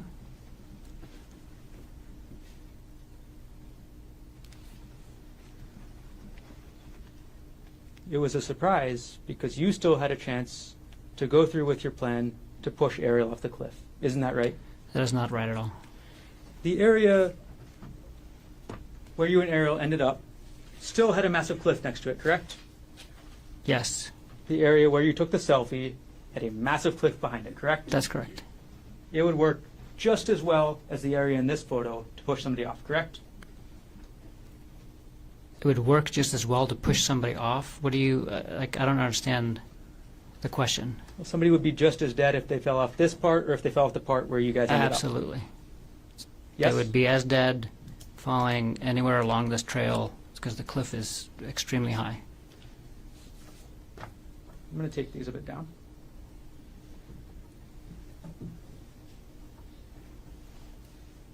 Before we get to the final parts of the trail, you testified this morning, and you said, please do correct me if I'm wrong here, that you were not sexually demanding of Arielle. Is that correct?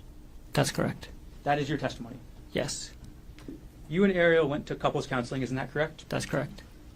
And when you went to couples counseling, you testified about the counseling yesterday, right? Yes. Can we And approach her?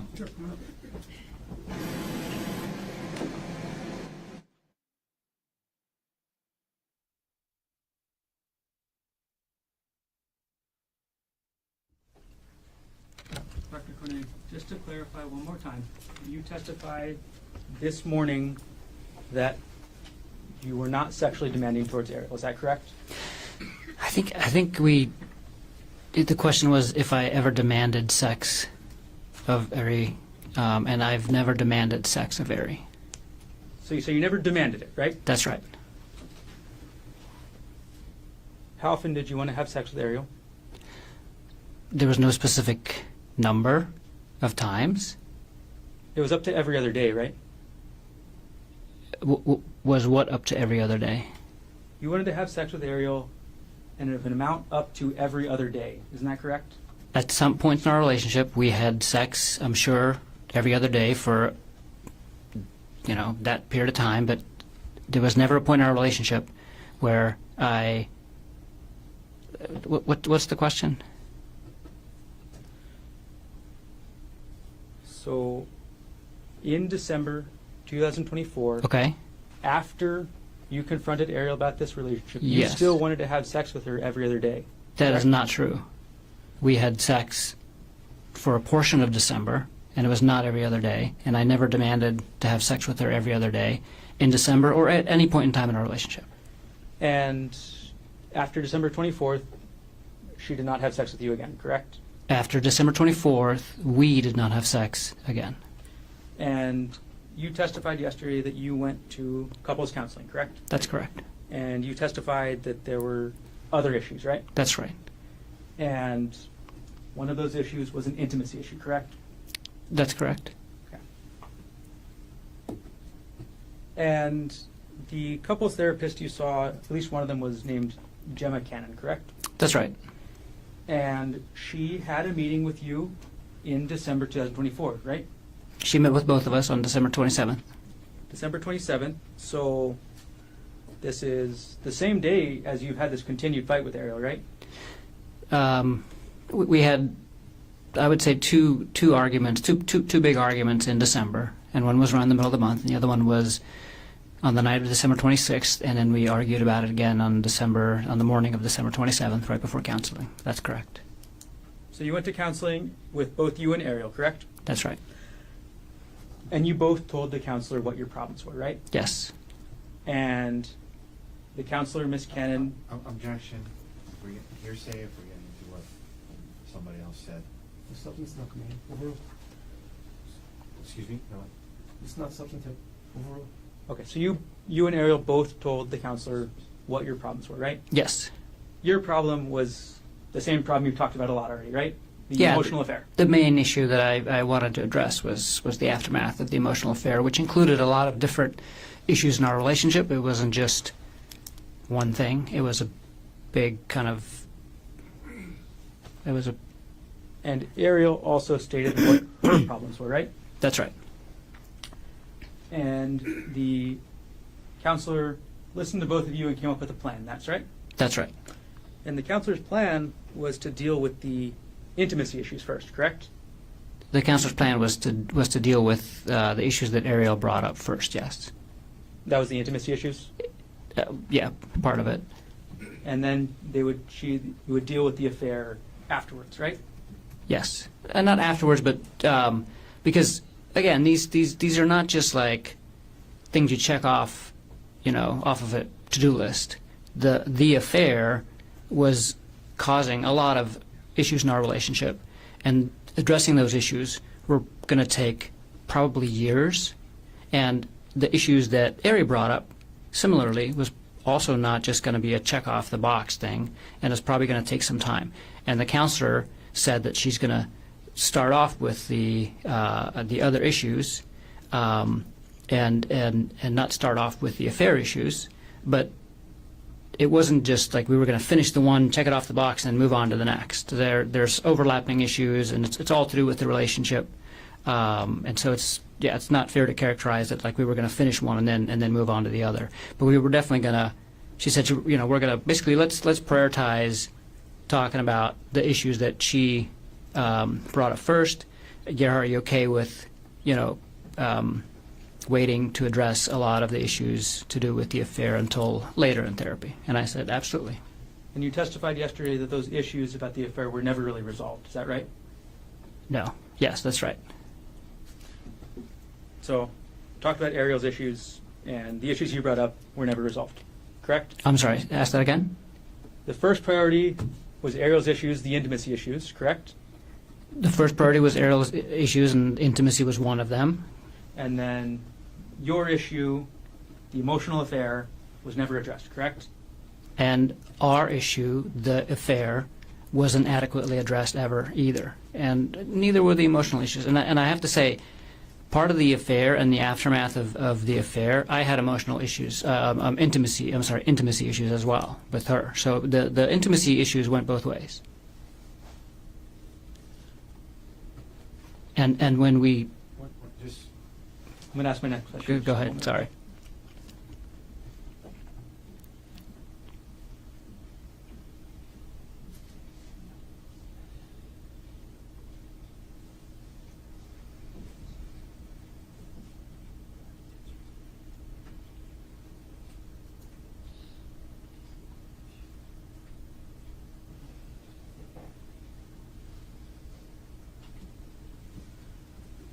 Okay. Let's go back to the hike, Dr. Konig. Okay.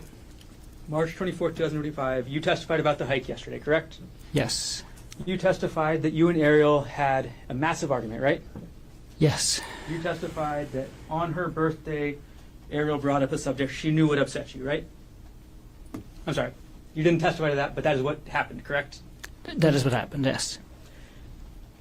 You testified that Arielle brought up that she wanted to go back to work and speak to Jeff Miller again, correct?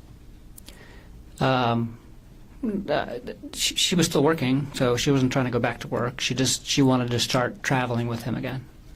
And your testimony is that this is what Arielle decides to bring up on her birthday trip with you, right? Yes. And that she decides to bring this up on the Polipuka Trail, right? That's where she brought it up. That's correct. So you testify that you have this argument, you separate, and then you come back together, right? Yes. You take this selfie right by the cliff, correct? Yes. And then you testified that Arielle pushed you, right? Yes. And you testified that you could barely hold on, right? I almost went off the cliff. And then you turned around and you testified that Arielle was 5 to 10 feet away, right? By the time I turned around, she had backed away, and she was not. And yeah, that was part of why I was concerned that that was a shove and not a accidental thing. And then you approached her, you went towards her. I did. So you think you about get pushed off a cliff, and then you go 5 or 10 feet to get to Arielle, right? I moved towards her. That's correct. And then you say that Arielle pulled you onto the ground, right? That's correct. You're bigger than Arielle, right? Yes. You have at least, or at the time of the offense, or at the time of the incident, you had at least 20 pounds on her, right? Yeah, roughly 20 pounds. You're stronger than her, right? Probably. You're a doctor, so you know that men generally are stronger than women, correct? Yes. It's just a scientific matter of testosterone, right? That's true. But you testify that Arielle managed to pull you to the ground, and she pulled you on top of her, right? That's correct. Okay. Then you testified that Arielle wouldn't let you go from on top of her, right? That's correct. You testified that she wrapped her legs around you, right? She wrapped at least one leg around me, yes. Yesterday you said legs, right? I think I said leg. It was at least one. And you testified that she grabbed your testicles, right? She did. And that she wouldn't let go, right? That's right. All this time, you were on top of her, right? That's correct.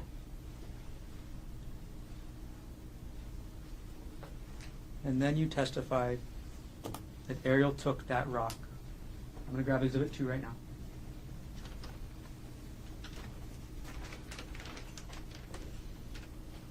You testified that Arielle took this rock and hit you in the face. Isn't that right? That's right. And you said, the first hit, she got me kind of good, right? That's right. And you said she kept trying, right? That's right. And you testified you tried to start blocking it, right? Yes.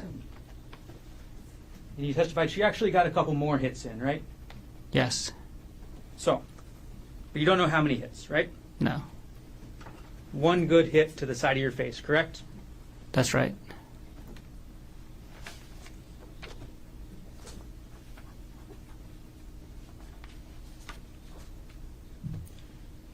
Publish States Exhibit 236.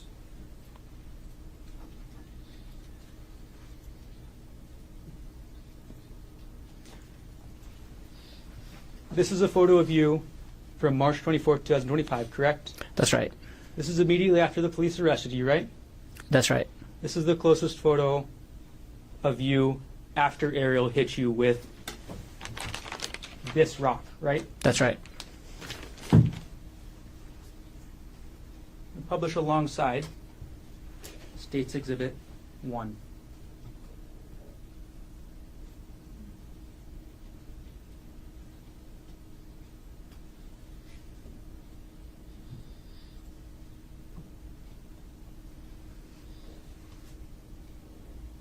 Okay, so on the right side, we have you after Arielle got one good hit with you with the rock, right? That's right. And on the right side, we have you after Arielle kept hitting you with the rock and got a couple other less good hits. Is that right? That's right. On the left side of the screen, you testified that you hit Arielle 2 times, right? That's correct. On the left side of the screen, we have the results that you say you hit her only 2 times, correct? That's correct. Let's move on to the next day. We're going to publish states, I'm sorry, not the next day. We're going to publish states D30 on the right side. I'm sorry, defense 30 on the right side. Okay, look at the right side of the screen, please. This photo on the right side of the screen is you at the hospital, correct? That's correct. You at the hospital on the night of March 24th, 2025, correct? That's correct. This is you at the hospital after Arielle got a good hit on you with this rock, correct? That's right. On the left side of the screen, I'm going to put up states 23.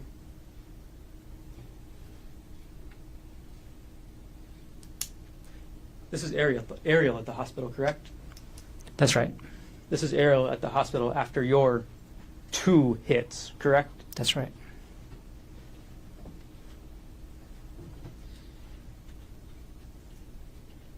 And you say only 2 hits to Arielle, right? I only hit her 2 times.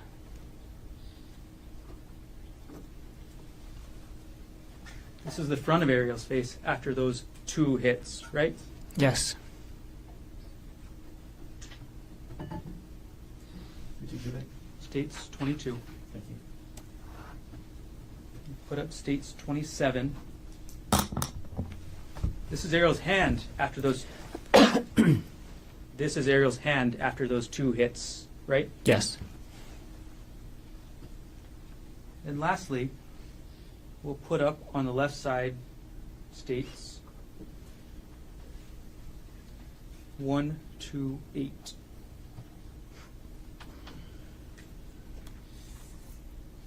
On the left side of the screen, that's Arielle on March 25th, 2025, correct? I don't know when that picture was taken, but I'll take your word for it. That's Arielle the day afterwards, right? Like I said, I don't know when that picture was taken, but I'll take your word for it. We'll publish on the right side states 2, 3, 9.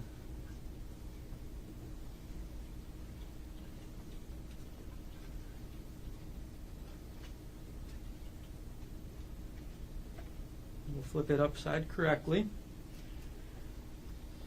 And this is you again, correct? Yes. This is you on March 25th, 2025, right? I think that was like the night of, like just after midnight, but it was after the previous picture. That's right. This is you one day after Arielle hit you really good with this rock, isn't it? That's right.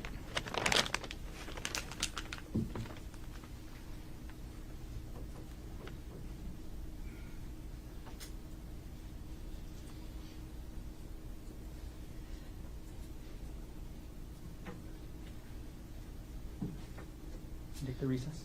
I'm sorry. Should we take the recess? That was a good time. Ladies and gentlemen, let's take our afternoon recess. Ladies and gentlemen, we'll get you at 2:45. Leave your notebooks on the chair. All rise.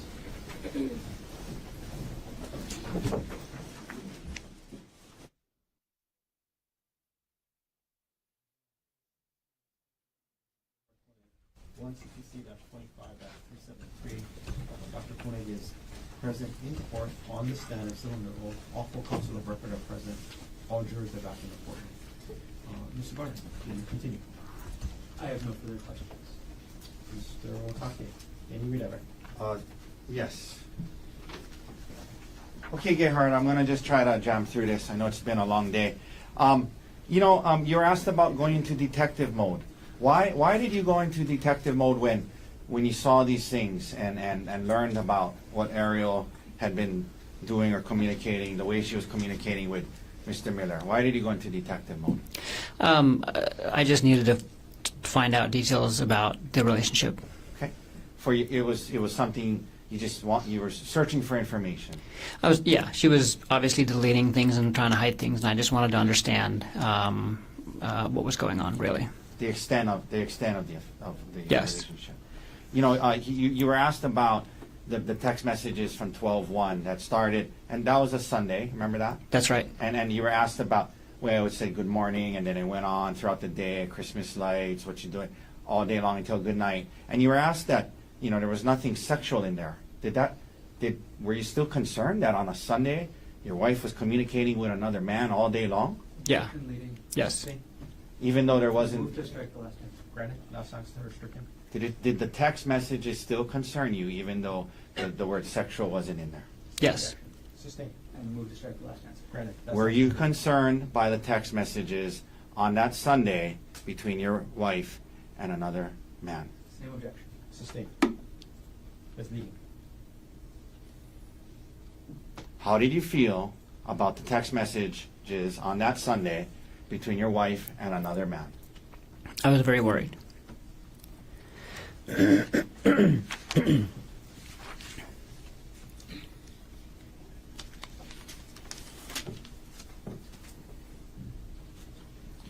Why did you tell Bryant first? Why did you reach out to Bryant? I reached out to Bryant because he was one of my best friends, and I needed advice, and I wanted to give him a heads up about what was going to happen on the trip. Okay.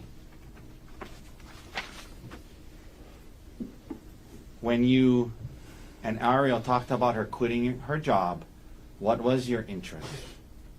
My interest was for her to terminate her relationship and her contact with Jeffrey Miller. Were you going to be perfect? Were you okay with her getting another job? Absolutely. Was there a conversation about her looking for another job? Objection leading. Sustained.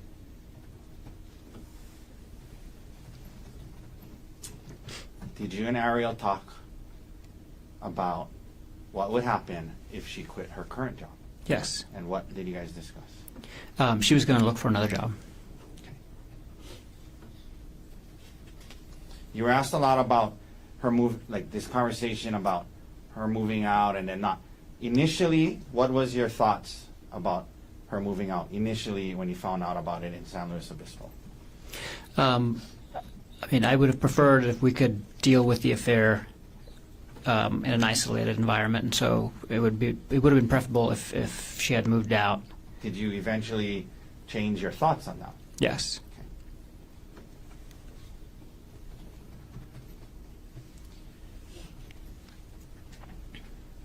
You were asked about monitoring her communications.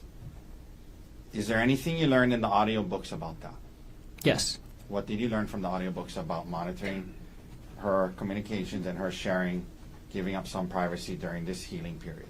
I learned that as part of rebuilding trust in a relationship after an affair, especially in the digital age, it is going to require proactive giving up of some degree of privacy by the cheating spouse. Okay. Now, you were asked about in December time period certain things that on your computer when they ran this Axiom search indicated it was accessed. Okay, so I'm going to quickly ask you. I'm not going to spend hours on hours on it. Okay. Ask you a few questions about it. Yeah. The things about Reddit and the audiobooks and things to do with infidelity. Why were you looking up these things in late December? Because I was working on our relationship. Were you still having a hard time with it all? I was. Okay. You know, I asked Detective Inuma about how the search warrant, the computer search only pulled the terms, the relevant terms, and your name wasn't on there. Do you believe, like during this time period, you were also looking at your own financial? I most certainly was. Objection beyond the scope and expertise. Do you believe you were also looking at your own financials at that time? Yes, I most Okay. certainly were. But you heard Detective Inuma say that search only pulled the ones with her name, yeah? Yes, I heard that.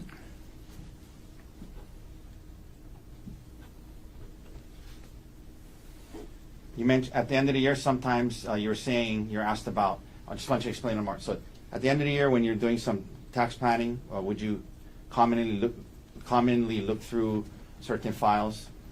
Meeting. No, you can answer that.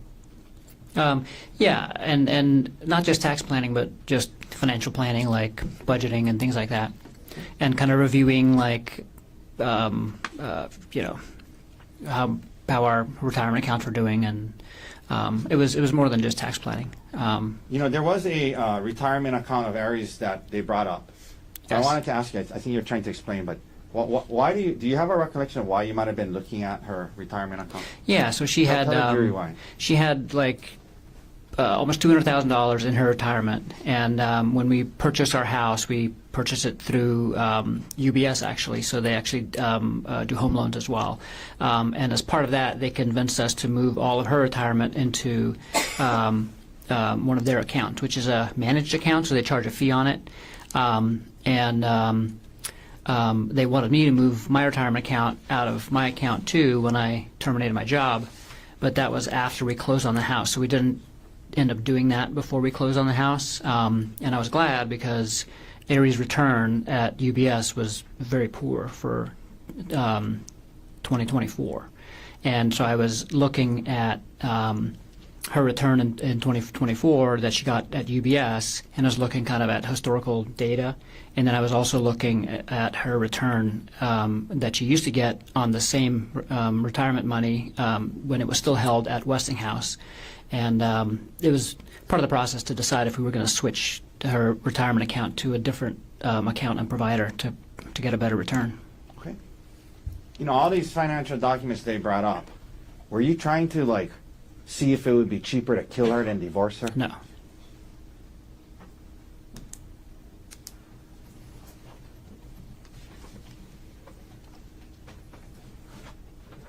You mentioned Darvo and what that meant. Why did that term resonate with you?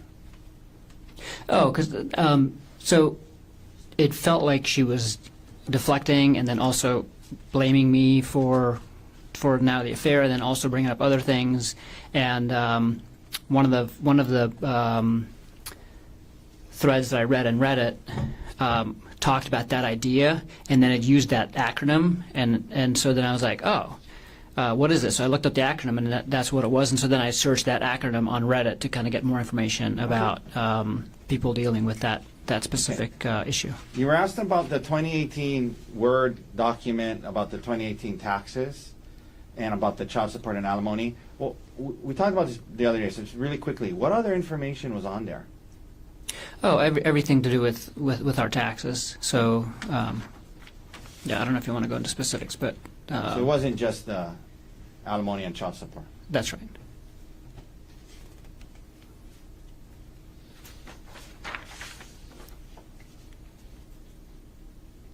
Do you typically wake up early in the morning? Yes.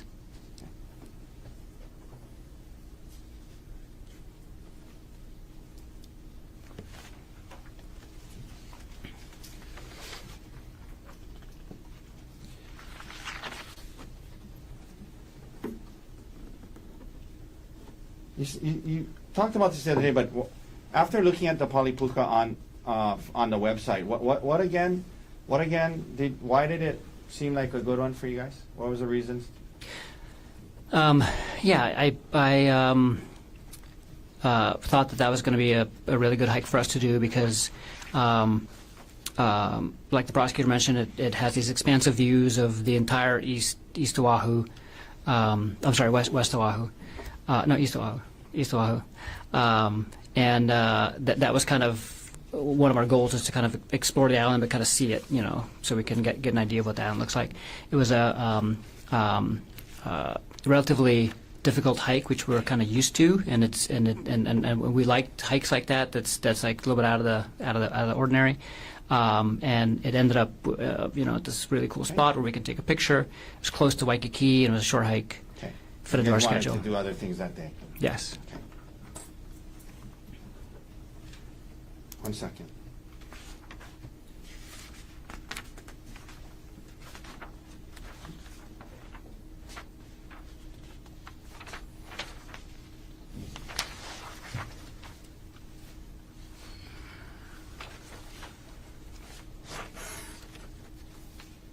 Now, you were asked about whether or not during the conversation when you confronted Arielle about the affair in San Luis Obispo, prosecutor asked you if at some point in that conversation you called her a lying bitch and a whore. You remember being asked that? Yes. And was this a long conversation you guys had?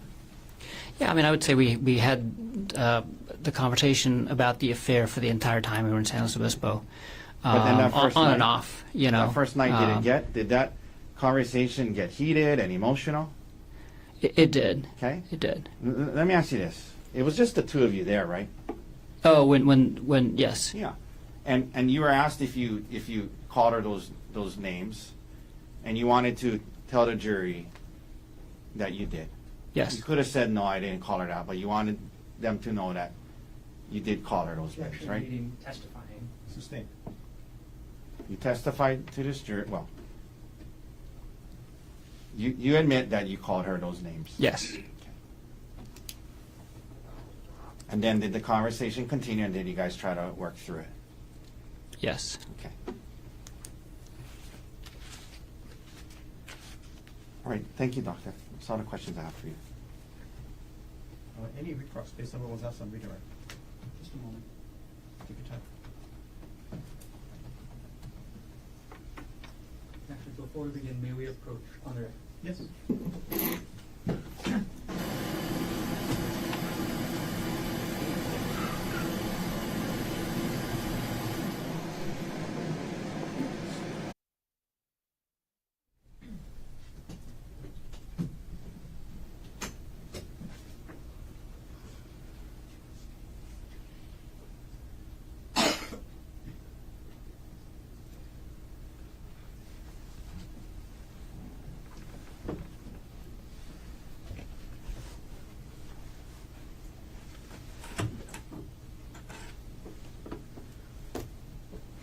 Dr. Konig, we're going to keep this very limited. I'm going to go through two situations. Situation one, if Ari divorces you, you're likely going to be paying child support, correct? Yes. And you know from your last marriage, that's very expensive, right? It's not that expensive, but You paid almost $30,000 a year in 2018, correct? it's not a reason why I wouldn't divorce her if we had a good reason for it. That's all I'm saying. If Arielle divorces you, if she divorces you, you're likely the one that's going to be paying child support. That's correct? If we ended up getting a divorce, I would be paying child support. Correct. If Arielle ends up divorcing you, you don't get anything from her life insurance, correct? If Arielle, if we get divorced, neither one of us gets either one of our life insurances. Arielle divorces you, you don't get any of her retirement accounts, correct? If we get divorced, well, that's not true. No. If we get divorced, Arielle might get some of my retirement account because my retirement account is much bigger than hers. The question was, if Arielle divorces you, you do not get her retirement account, correct? This is a question of law. It's not that's overruled. I know the retirement accounts are going to be. I know that retirement account division is part of divorce, and I know that there's a lot of things that go into that calculation. I know that my retirement account is much bigger than her retirement account, and I'm not sure what portions we'll be able to keep because it's based on when the contributions were made and things like that. You know that you're likely not going to be taking her retirement if she divorces you, correct? Like I said, I don't know what's going to come of all that. It's a complicated. It's much more complicated than the life insurance issue, for example.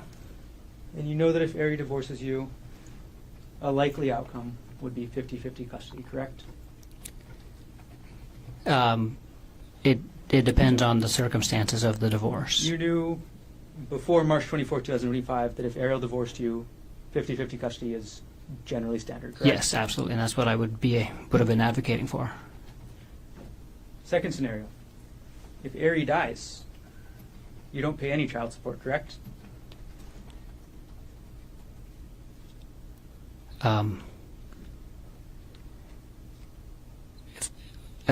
If Ari died when? If Arielle Konig dies, you're not going to be paying her any child support, correct? If Ari dies, and yes, I would not be paying. Yes, I would not be paying a dead person child support. Yes. If Arielle dies, you get the $250,000 life insurance policy she took out, correct? Yes. At your your suggestion, correct? Not my suggestion to take out the life insurance policy. It was a joint decision. If Arielle dies, you get $250,000 from her retirement, correct? Yes. As the sole beneficiary, correct? Yes. If Arielle dies, you get full custody of the kids, right? If Arielle dies, I'm the only parent left. Yes.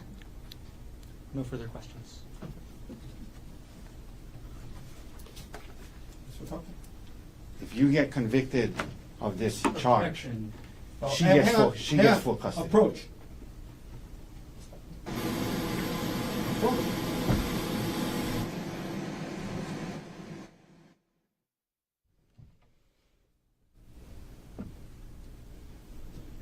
You were asked about custody. Yes. You love your boys? Yes. More than I can describe. Excuse me? More than words can describe. Do you want to fight Arielle for 50-50 custody in the divorce? Absolutely. Okay. You were asked about how if she died, you would have got $250,000. How much money would Arielle have gotten if you died? Over $2 million, including the life insurance and the retirement. Let's talk about that. How much life insurance did you take out on your life for her? $1.5 million. And that was in this January to March time period? Yes. During that time period, you decided to take out $1.5 million of life insurance on your life for her, right? Yes. You had more retirement than her? Yes. And if you died, that would go to her. Yes.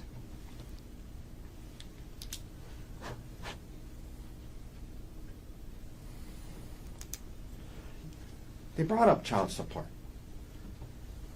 Throughout, when you were your two older kids, they asked you about that. After you and their mom split up, did you pay child support? Yes. Did you feel it was the right thing to do? Yes. Did you want to do that for your kids? Yes. If you and Ari got divorced, would you be willing to pay child support? Yes, absolutely.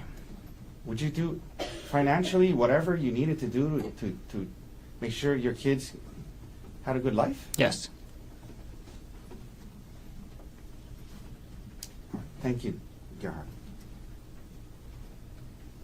Any other questions? No further questions. Doctor, thank you. You can return back to council station.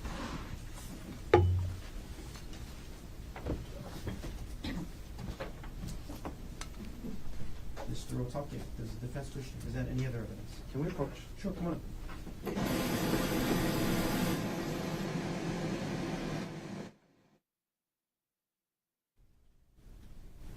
So, ladies and gentlemen, I'm going to release you for the day.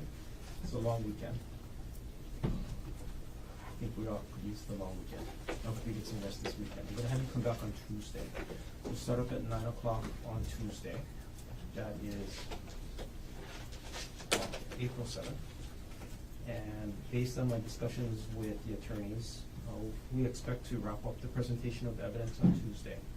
The case will be submitted to the jury sometime on Tuesday for deliberations. So that's what we're looking at in terms of the schedule. I know it feels like a long road, but we're actually ahead of schedule. So I do hope you have a good, restful weekend. Again, there's a lot of coverage. Don't watch any of the coverage. If it's on when you're having dinner, turn off the TV, walk out of the room. Again, your decision must be based on the evidence presented here in court, so the same 3 rules apply. Don't talk to anybody about this case. Keep an open mind. Do not try to learn about this case outside of the courtroom. All of you, have a safe drive home. Have a good, long weekend. We'll see you on Tuesday. All rise.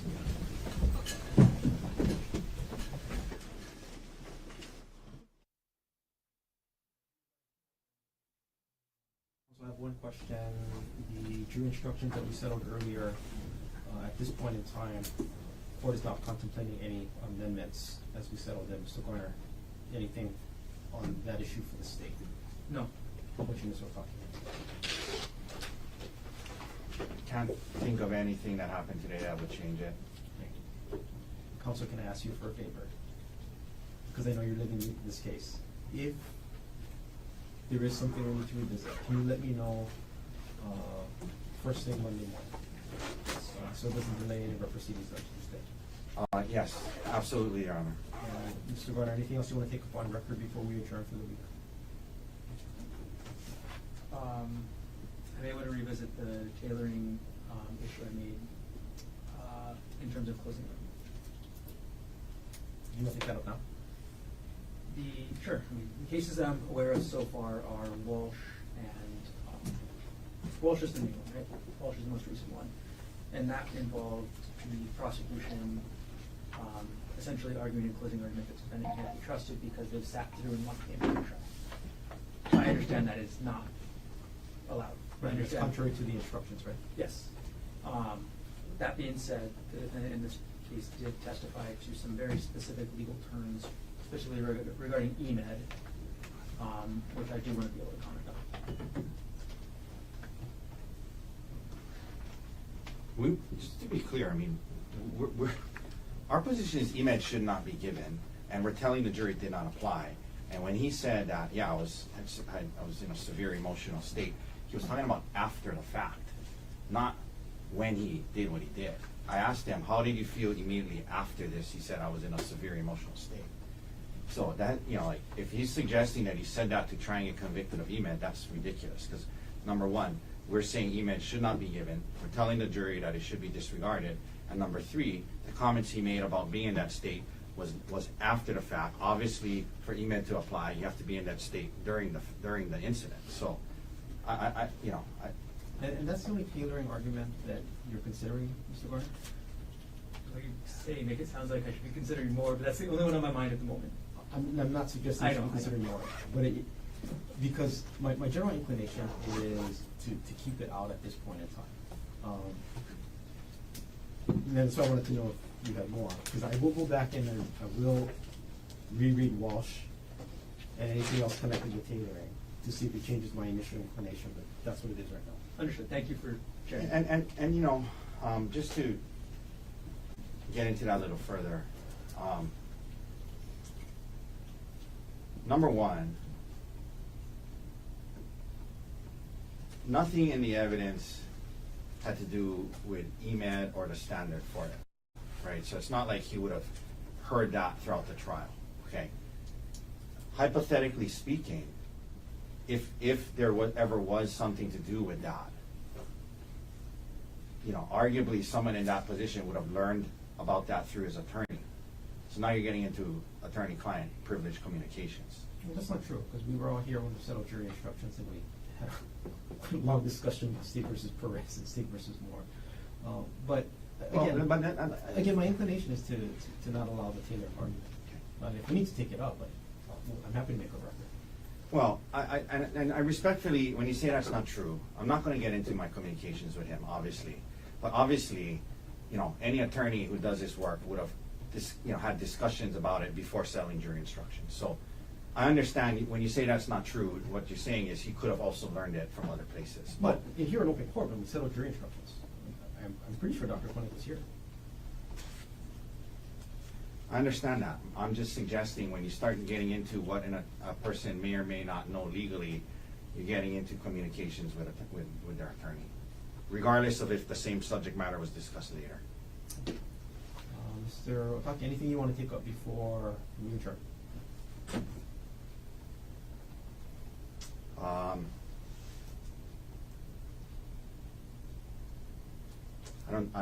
don't believe so. I guess, is the idea that closing would be an hour? We can talk, yes, we'll talk about scheduling again up here at the bench, once we adjourn. Oh, okay. The time limits. Yeah. Okay, so if there's nothing further, we'll adjourn. How's it coming up?